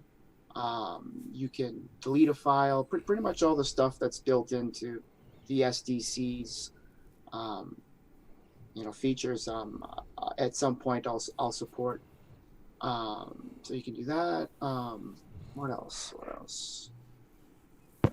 Just looking. What are the requirements to run your program though? Is it a CoCo 3 only base program, or does it work on CoCo? Right now it's CoCo 3 only, really only because that's as far as I've gotten with the screen stuff. Is I'm using a high-res 80 column display. So, but there's really no reason it couldn't run on a CoCo 2, and I do plan to support that at some point. But one step at a time. So I got that in there. When do you think it'll be available?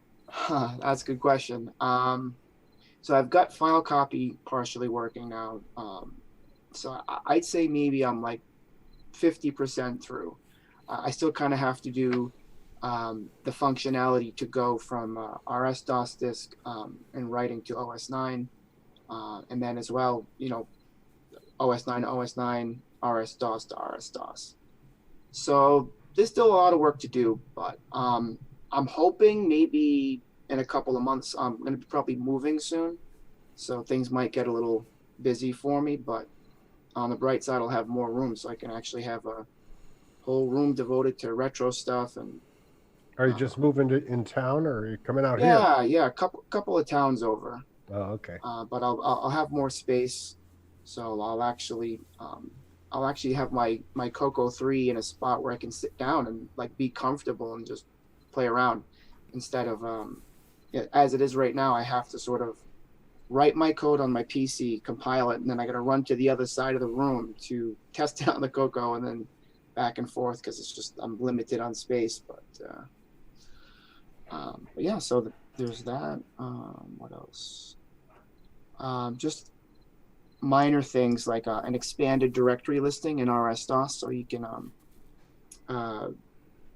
it doesn't really give you much more information. It's just colorful. So and I'm actually putting together a video that I'm going to post at some point, maybe tonight, that has some actual footage of me testing some of this stuff, as well as kind of a little introduction, because I think some people might not know 100% what this is, because they've seen screenshots and maybe videos, and some people are like, oh, wow, that's cool. That's Nitrous 09. And it's like, nope, that's not.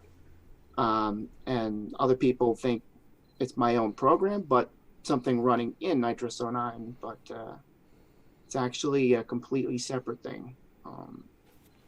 So I kind of explain that a little bit better in this intro I'm doing. So cool. That's where I'm at with that. So well, hopefully by next week that video will be ready and we can show it off on the show, or you can join us again to give us an update. Absolutely, yeah. I can definitely do that, and I should have kind of had that ready for today, but no, that's fine. And I know it's kind of boring listening to descriptions with no video. I mean, sometimes that's good enough. You're running down a list, so we're hearing it, and it's right to the point. So that's probably pretty good. And that way, people listening later, they're getting the same experience of all of us right now, or those who listen to the podcast. That's true. Well, if there's any time at the end, maybe like I said, I can switch over to my phone, and you guys can ask me to try commands, or I can take requests or show features that you're interested in or whatever. But that, it's all good. Maybe we'll wait for your video. That way the video hopefully will have a lot of that summarized and visualized for us. Do you have a name down for it? Is it Lord Dragon's Disk Utility? Or Yeah, I actually mentioned that in the intro that I'm going to do for this video, that I don't really have a name. The best I've come up with so far is RS09, because, I like that. That actually that's good. It's OS9, but, it's kind of simple, but that's the best I got so far. Yeah, great kid. Don't get cocky. That's cool. Brian Weasler, have you collected anything new this week? Oh, a couple of things, yes. One that got a surprising amount of reaction from people. I think it just brought back a lot of memories for folks here, and Mr. Steve York will probably appreciate this one, was the Zaxxon. Nice. Just up on cassette there, and a lot of comments, a lot of likes on Facebook. And matter of fact, I got it running in the background here over my shoulder here, just in demo mode. I actually loaded it off of cassette. Oh, that's the one with the nice graphic screen. Instead of it being the font, it has the graphic. Yeah. So it plays the colors are backwards. That's the only thing. Colors backwards colors. Your artifacts are. So, but oops. And this is your new capture card that we showed a little sample video from last week too. Your Pinnacle thing or whatever. Yep, yeah, that's the Pinnacle there. I got it plugged into I got a little Y splitter on my CoCo 3, and I got the composite going in it. So I don't have the audio hooked up to it right now. I guess I do, but that way I can keep talking here. So yeah, so that's been a lot of fun. Matter of fact, I think, and maybe I probably shouldn't have, but I think that might have been the first time it was ever loaded. I think this thing was completely brand new.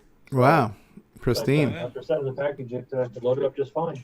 So I've had fun messing around with that one. Another thing that I got, and the only reason why I picked it up is I did have one of the pads, but I didn't have one of the original pins. And this one came with the pin there, and yeah, I think you made a comment that you were going to order something off. I did, because when I saw you had the pen, my first thought was, well, that might be an interesting project for somebody just to 3D print that pen. But then I started looking to see how much would it cost just to buy one on Amazon or whatever. So I bought them for $1. The only problem is I didn't realize it was not an Amazon Prime thing. So I'm assuming it's coming from China and it's taking the slow boat because it's anticipated to be here sometime by the end of November. But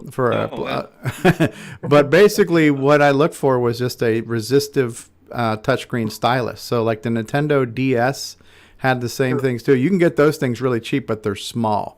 I wanted a more full-size writing pen one, but it's basically a stylus designed for a resistive touchscreen, not a capacitive one like we have on our phones. So it'd be an easy enough thing to produce, I would think. And I'm hoping when I get it, if it's good and they're cheap, then maybe we should source that, because I'm sure there's a lot of people who have these koala pads without the stylus, and we got to find a cheap place to get these pens. There you go. Did you say that at the end of November? End of November, yes. Wow, so they sent it on a sailboat. They didn't even bother with a powered boat for you. No. Yeah. Did they specify which year? 2020. It wasn't a rowboat. It was just a canoe with a single paddle. Canoe without a paddle. It's up ship's creek without a paddle, right? So that they strapped it onto a goldfish and just threw it in the ocean, and hopefully it'll make it over there sometime. So. Or threw it in a bottle or something. No. What they do is they throw this in the back of one of the containers. They put the container on the bottom of the ship, and it takes that long to eventually get the product off the ship. Yeah. I just had a thought. Maybe we could, if we do make some of these through a 3D printing, maybe we could have like a commemorative CoCoFest one for next year. Yeah. Yeah, but you got to wonder how much time and money does it take to 3D print that pen? When it's such a simple thing. It's just a dumb plastic device. There's no electronics to it. It's just really pushing down on the surface of the pad. But it would be cool if you can get some custom ones in maybe different colors. Get one like in a nuclear green, things like that. It'd be kind of cool. Sure. Get one in all the 9 shades of the CoCo. One. And put it on the late. Well, if you're trying to get the thing by CoCoFest, you better order now. Yeah, right. The only other thing I had is that after going through, I did not have all of the rainbow, and towards the end of the printing there, I did have the year 1990, and somebody was 1890? Did you say 1890? 1990. Oh, okay. I'm sorry, Dale, but I picked up the year 1990. So a person had this out on eBay there. So, and what's kind of interesting, they're all individually wrapped in cellophane. So wow, that's a collector. Not original from the factory that way. A person must have did it just to keep them protected. So I'm getting closer. I don't have the early issues, and I don't have some of the. I got 191 issue, and I'm not sure how far they went up to. Was it 90? Hey, I'm not sure what microphone you're coming through. I don't think we're coming through your headset, Mike, because you sound like you might be coming through a laptop microphone or something, because your audio is real muddy. Yeah, it does too. How's that? Is that better? Oh yeah, heck yeah. Yeah. Can you start over from the beginning now? Sure, exactly. But I wasn't sure how far did the rainbow go into 91? Was it about the middle of the year, or did they go all the way through 91 on I don't know. Didn't they go to 92 with the newspaper version? I can't remember. I think it was 91. Okay. So, working on 92. Getting a complete set there. So, I'll be adding that to my library of magazines over here. So, yeah, that's all I got. Okay, cool. Who else is on the call? We heard from May of Lord 93 was the last issue of Rainbow. Okay. 93. Wow. John Mark Mobley of Glenside Color Computer, the newly elected vice president of the Glenside Color Computer Club. You're muted, John, but John, are you with us?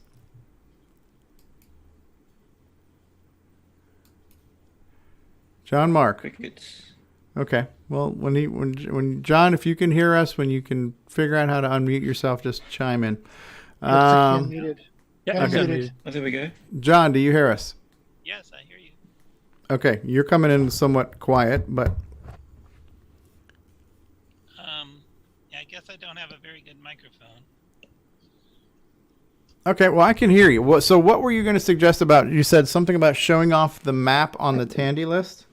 Well, Tandy List has a map feature that shows where everybody lives. You can even zoom down to the street level and have a look at their house if you want to. Although, for security reasons, you might not want to do that. I would say extremely not. Yeah. But whenever we're planning a picnic or something like that, we can invite people that live within like a 60-mile radius of the picnic and things like that. And we can see where people live. We can see how good a location Tandy Assembly is for where people live and things like that. Yeah, I'm zooming out right now. Look at this. There are CoCo people all over the freaking world. Now you got me looking out my window, see if anybody's Yeah. looking in on my address. So yeah, I'm a little bit concerned about showing off people's names and stuff. So that's a little bit of a privacy concern. But yeah, that is pretty interesting to see all those pins on the map. Yeah. How do you get on the map? Is that for people who are members of the Tandy list? Yeah. If you're a member of Glenside, which you can be for only $15, you go to tandylist.com and you can register to become a member, and then you can get on the map. And you have all kinds of other benefits, like getting a cool newsletter every quarter. Plug. So John, so this is open to, obviously this is international because there was international dots all over that. Oh yeah, so. Absolutely. So John Mark has been the editor of the newsletter for quite some time. So I'm now having the baton passed to me, and it's a duty that I don't want to take lightly. So I want to thank John for trusting me with this and for handing me, a really well produced newsletter that I just kind of polished off this month. So thanks for that, John. Hopefully I didn't let you down. Oh, you did wonderful. Yeah, thank you. You're too kind. So there are a few things that obviously we want to maybe add a little tiny bit of spice to the newsletter, but something else too that I want to try to implement, which is just using a slightly better way to send out the newsletter. So I use MailChimp, which is just an email marketing tool. And instead of me sending the email just from my inbox to everybody else, there's privacy concerns there too when you have everybody's email address in the to box. So I'm trying to make this a little bit more modern and a little bit more secure. I think there might be some glitches along the way. Like some people might not have gotten the newsletter because whatever they had for their primary address was not valid. So I'm going to have to dig into that. I'm going to have to reach out to Randy Weaver a little bit and try to coordinate. I don't know if we're going to have the ability of a real-time connector to have MailChimp talk to the TandyList database, or if maybe TandyList has this ability, but this was my first attempt to try to use a different tool to send it out. I'm pretty sure it's probably 95% everybody got it, but I've heard one or two people, I think even you, Mark Overholzer, you said you didn't get it, right? So I will have to check that. I'll have to cross-reference that, and we will definitely look at that. But I mean, basically, one option was to just copy and paste all the addresses from TandyList and send them from my personal Gmail account, which would have been a lot more time consuming. I did an export and an import and then used a tool to send it out. So I don't know where things got lost in translation. So we'll have to troubleshoot the ones that didn't get out. And I think I have a way to check all that as far as undeliverables or rejections and stuff. So we'll get to the bottom of that mystery. Check your spam folder. Check your spam folder too. See if it's there. I don't know if you've already done that, Mark D. Overholzer. Anything else you want to update us on what's going on with you, John Mark, and projects you're working on, or any Glenside juicy gossip to share? I mean, I've got a little bit of free time now that I'm not worried about the newsletters. So. Well, I'm still going to be harassing you, so bugging you. This may be worse now. Yeah. Yeah. I don't know. We've got a new president. We've got a new meeting place for the CoCo Fest. New meeting time for the Glenside meetings now too. They're now meeting on the third Thursday instead of the second Thursday. Oh yeah, that's right. Changes in the air. Yeah. And I guess they're still deciding what to do about supper at the CoCo Fest. It seems like it's going to be more expensive than it was last year. We'll figure it out. Yeah. These are small challenges. We'll figure it out. I'm excited. I mean, I'm somewhat new. I'm a newcomer. This will be, I think, my 5th CoCo Fest. So I've missed out on 21 prior, but I'm glad to be along for the ride now. And it's been exciting for me each year to see the event grow. And it seems like hopefully this 2020 is going to be the biggest one yet in the past 5 years. So we're all looking forward to that. We're brainstorming on ideas on things to do to make it more exciting, get people more involved. So, Mark, what was your first computer? John Mark? Oh, Yeah. um, well, the first computer I actually owned was a Pocket Computer 3. I started working with the Model 1 in the store. I would walk to Radio Shack and play with the in-store models. Mm-hmm. And then my friend got a CoCo, and my school got an Apple II, something another. And then I got a Pocket Computer 3, a PC3. And then I got a CoCo 2. Are you going over lists or is just pulling this out of your thin air right now? Pulling it out of thin air, yeah. So a pocket computer was your first computer. That's cool. I can't even imagine. I mean, it's hard enough using the crappy CoCo keyboard. I can't imagine using a freaking calculator keyboard to type on. And I think it had 2K of RAM. Wow. Anybody else have any project updates, acquisitions, stories to tell, things to share, embarrassing moments, anything of that nature? No. Well, so one of the things that we want to try to hopefully do is we have people who want to join the call, but I don't know who the hell you are. So yeah, we have a couple of people out there who want to join the call. I'm gonna be cautious and say probably not, since we're on a live program here. It seems somewhat trollish in nature.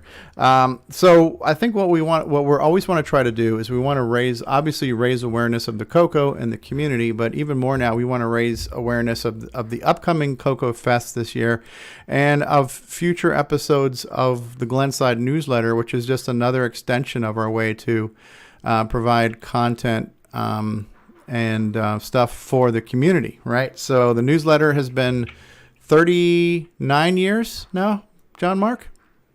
1985. It's been a long time. I don't know exactly how long it's been, but yeah. All right, so I can't do the math, but the front page of the newsletter says that the CoCo 123 has been a publication of Glenside since 1985. So do the math. That's how long the newsletter has been around, which means that Glenside's been around at least that long too. So that's something worth celebrating. And I just hope that more people will maybe want to contribute information and articles and ideas for future newsletters. I did mention before that, I really can't take too much credit for this one because you handed me basically a completed newsletter that just needed some formatting. And then there was also a lot of collaboration back and forth as I was sending this off for approval, things that needed to be corrected, typos or spelling or information updates. And so it was very collaborative just getting this practically finished product to the finish line. And so moving forward, I'm going to have to be doing this from scratch.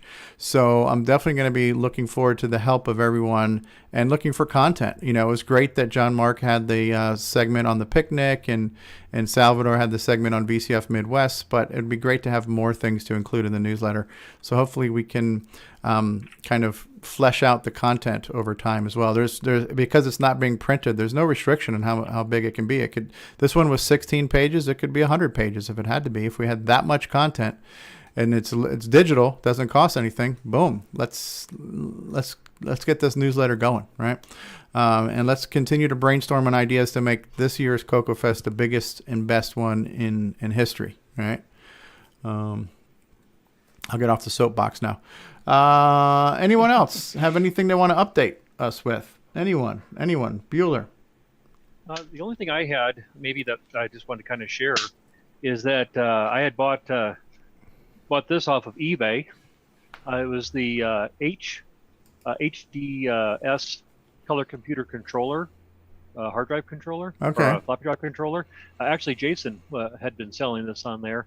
And I picked it up and I made an inquiry on Facebook if there was a manual. And Jason must have been digging around in his archives and he found the manual. Okay. And so I went ahead and scanned it, and I uploaded this to the archive because there was people trying to find this. So if you do happen to have one of these controllers, I did put this up into the archive. The hard drive controller, this HDS one, hard drive specialist. So just thought I'd mention that that's out there. If anybody, there was a few people. Maybe I should go back and look at the Facebook post, and I could update the post for anybody that that had that. So if anybody's looking for that. So, and I also picked up a additional quality game or Y game. Ooh, crikey! So, okay, that's all I got. Cool. Anybody else got anything they want to update us to this week? Things you've been working on, things you're thinking about working on. You might want to update us on the numbers, Steve. Oh, thank you, Grant. Thanks for doing that. All right, so Grant and I were talking last night in Discord, and he asked me a question. He goes, how have the show's been doing? And I really hadn't been looking at the numbers that closely, so I started kind of going through and scrolling backwards and stuff. And our show here, our humble little show, and since John Mark is here and Brian Schubing was here, the CoCoTALK started as a spontaneous way to talk about CoCo Fest. We were excited about CoCo Fest. I think it was CoCo Fest 26 in 2017. And so a few weeks before that CoCo Fest was about to happen is when we started this show. It was because I always look at like the week, like the month before CoCo Fest is kind of like Christmas Eve. It's like December, everybody's excited all month long because, Christmas is going to happen. You have that tingly spirit feeling. So, leading up to CoCo Fest is kind of like our Christmas Eve. So we were all excited. We just started talking about, oh man, isn't CoCo Fest going to be great this year? And what are we going to see? What do we want to see? What do we hope we see? And that's kind of how CoCoTALK started and going on, 3 years ago now. And nobody ever expected that we'd still be doing this show every week. I never thought we would have something to talk about on a weekly basis. But our show obviously was inspired by CoCo Fest.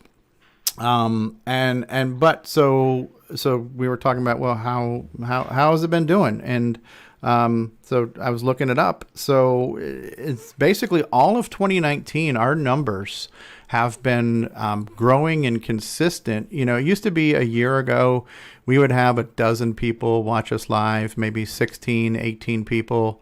24 people would be good. Today, right now, we have 35 people watching us live. We've averaged 30 people live the entire show. So we've, 20 to 40% increase on our live viewership this year has been pretty consistent. Another good number is like, I think of it as like the opening box office of the weekend that the show airs. And so if we get 100 views within 24 hours, that's to me as a good indicator too. And that's been happening very consistently for months and months and months now, where we'll have 60 to 80 views while the show is live. And by the end of the day, there's been 100 views on the show. That's pretty consistent. And that's growth that's been consistent all throughout 2019. And we started looking at the old episodes and how many views we've been getting. We're consistently all year been getting about 200 views on the YouTube things, which is an increase over the past. And in our podcast downloads have increased. We used to average about, we kind of got into a groove where it was about 1,000 downloads per month. We're now to about 1,400 downloads per month. So the live viewership has grown and remained consistent.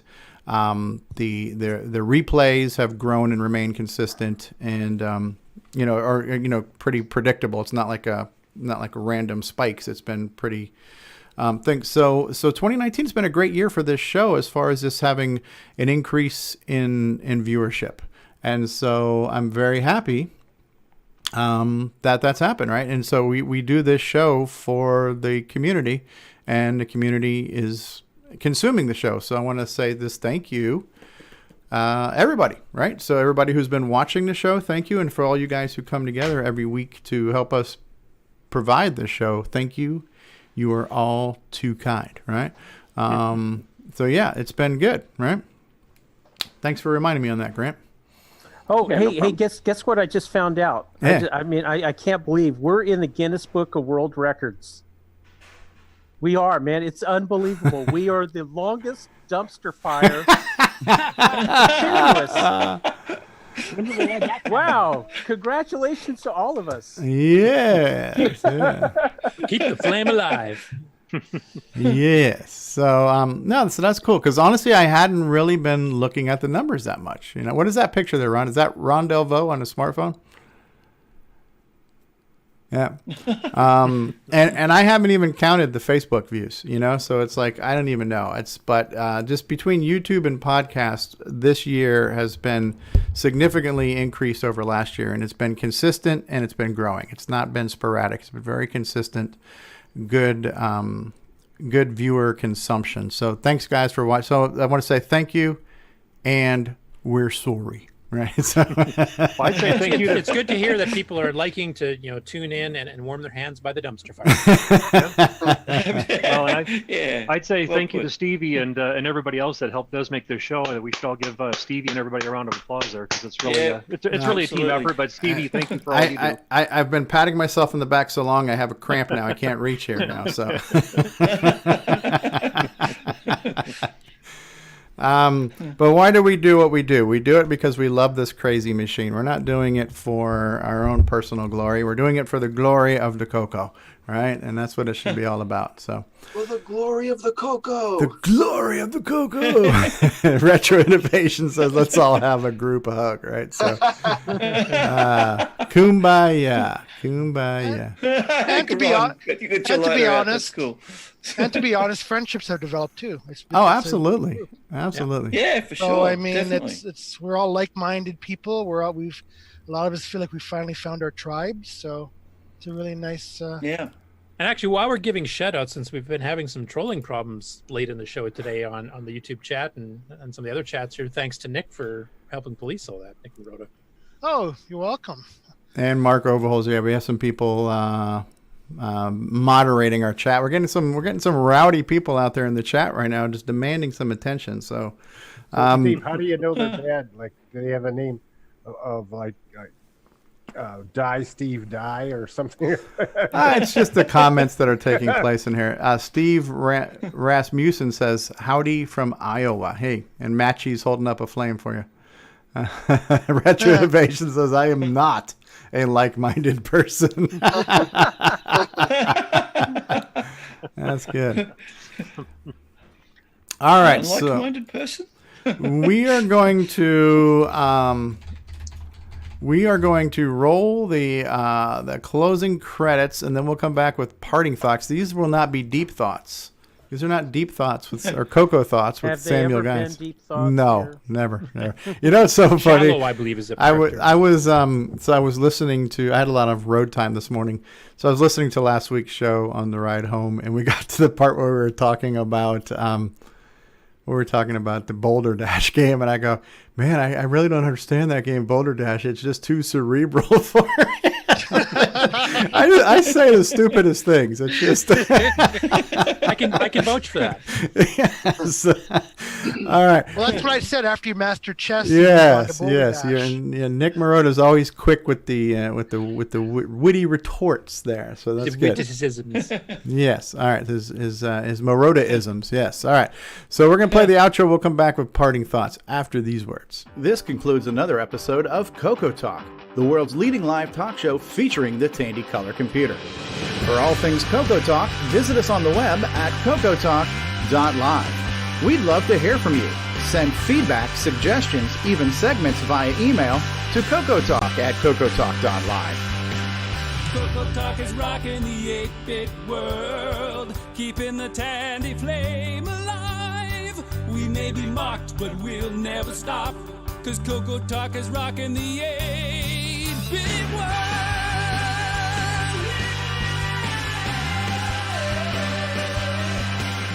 Consider supporting the show with a purchase of merchandise from our retro swag shop at 8bit256.com. If you'd like to become a patron of the show, click the Patreon link at our website at CoCoTalk.live. CoCoTALK is rocking the 8-bit world, keeping the Tandy flame alive. We may be mocked, but we'll never stop, 'cause CoCoTALK is rocking the 8-bit world. CoCoTALK would not exist without the community, its cast, crew, and contributors. Thanks go to Curtis Boyle, David Ladd, Mark Overholzer, Grant Leedy, Bruce Moore, Nick Marentes, Ron Delvaux, Rick Adams, Jason Reichert, Richard Lorbieski, Jim Brain, Tom C., Rob Inman, Mark Bosley, Brian Joyce, Ken Reichert, David O'Connor, Brian Weasler, Terry Steggy, Nick Marotta, John Strong, and many more, especially to Steve Bjork for production suggestions and James Differendaffer for making my head explode.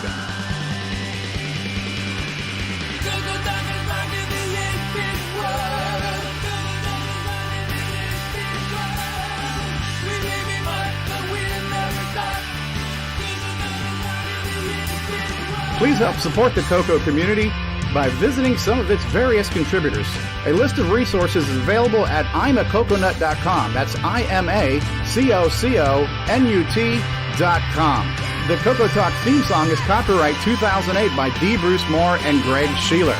Mixed, mastered, and produced by D. Bruce Moore.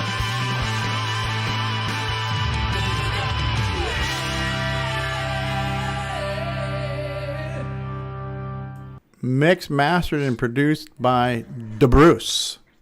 Okay, like we've got DeBoss, we've also got DeBruce, DeBruce Moore. In the live chat today, we've had a lot of people, including Curtis Boyle and Rob Inman and Mark Overholzer and Tim Franklin and Nick Marotta and Al Hartman from Jersey and Tom C. from Jersey. And Ben Drake's our VR guy, and DeBruce Moore was in the live chat. And who else was? Jason Downs was talking about he was visiting the Portland Retro Gaming Expo. He's supposed to send us pictures, said he had some problems sending us pictures, tried sending them to Facebook. I don't know where those pictures ever ended up. Rob Inman, Tim Franklin, Jason Downs. I've seen him on Facebook. Okay, I didn't find him. Nick Marotta was in the live chat. Amigos Retro Gaming stopped by, said, hey gang, better late than never. Retro Innovations has been here for quite some time. Paul Fiscarelli stopped in and said, yo, how you doing? We had Fred Dufas. Fred Dufas was on Facebook. Jason Downs, Mark D. Overholzer. A lot of Fred Dufas stuff. Rob Inman. Ben Drakes was commenting on the Dragon game, says, I had not seen those games in action before. Thanks, Curtis. Dragon Bites was here, who's here now, right? And Dragon Bites and Chicken Nuggets. We got a lot of interesting, let's just say, new viewers to the show today. So Chicken Nuggets was one of them. Do we have Filet-O-Fish? We do also not. in the chat? They're apparently new to having functioning brain stems, too. Right, and then we had Helen Farr that said, hey, bro, I'm not Think Noodles. Okay, thanks for sharing. Retro Innovations and Dragon Bites and Jason Downs and Dragon Bites and Matchy was here. John Mark Mobley was here. Al Hartman, Captain Keon, who I had to remove after a while because he was just getting out of control. Nigel Felix had to be removed, and so did Gregor Gray. We just had some trolls coming in here today, but thanks for trolling, guys. Obviously, Steve, our numbers are up if we're getting trolls again. Oh, yeah. That goes with our popularity, yep. Right. Yep. Steve Rasmussen was here, and Nick Marotta, and Retro Innovations, and Ben Drake saying, great show, guy. Tim Franklin saying, don't forget to mention the troll. That's right. That's right. And still with us on the live panel, Mark D. Overholzer, L. Curtis Boyle, David O'Connor, Ron Delvaux, John Mark Mobley, Brian Weasler, Mark Bosley, and Lord Dragon, and Jason Reichard, and Nick Marotta, Chet Simpson. Thanks for your gaming update today, giving us something to talk about for a change. That was great. Some actual content for a change. Grant Leakey was here. Richard Lorbieski was here. We had Brian the Music Man on earlier. Jim just posted a new copyright notice in the chat. And Steve Bjork was on earlier. And Charlotte just popped in. And as Jim says, trolling, copyright 2019, Retro Innovations, all rights reserved, right? So for all would-be trolls, take a note from the playbook of Retro Innovations, and you got to do trolling right? So, all right. Right at home. Parting thoughts. Anybody have any final words here? Anyone? Bueller. Well, wouldn't it be cool if we could type to each other on our CoCos when we're doing this show? That would be cool. That would be Maybe awesome. That'll be something in the future. Well, we need to work on that. Up in the background, have it coming up in the background behind me. Yeah. I do have one final thought for today. Final thought from Jason Reichert, boys and girls. Pay attention. Meow. Rar. Roar. He's on my lap right at the moment, aren't you, Puss? Yes. I have one final I find thought. that I'd like- retro innovations comment is very it's very not PC. The middle-aged, well-fed. What the hell does he mean by that? Nailness of this slideshow is overwhelming. I take offense to that retro innovations. That's a nice way I of call calling it me software fat. developers physique. Well, here's the innovations are retro. Yeah, we train hard for that. Yes, I find that whole thing to be very sophomoric, if you ask me. So, Yeah, he's just overwhelmed by his warranty return. all right, we're gonna press the button. I think. So again, I want to say. I have one final thought. I would Oh, like to share, Jesus too. Christ! Yeah, sorry. I think we Jesus should is set here. up. We should set up a schedule for a Discord event where a bunch of us can get together to discuss some things to plan for the CoCo Fest. Yes. Okay. Yes. Like an official date and time, maybe a week or two ahead, so we give people time to Yes. give times that they're available, and we should actually do something so we can get this ball rolling. That And could we sounds set good. up a totally new A new channel in Discord channel for that? Yes, Because we yes. need that, right? We need a new Yeah, Discord channel for that. Yeah, we don't Yeah, have we'll enough need the channels. sub branches. You'll need one for the Canadian people, one for the Australian Hey. people, one for the Americans. I'm just kidding. Actually, guys, before we go, can we have an in-depth discussion about the favorite colors of Ed Snyder's keyboards? We could. Let's do that. I'd rather not. I like the blue keys. Yeah, the blue's nice, but I like big I like butts, the and I gray. cannot lie. Yes, Um, British will be invited to this event.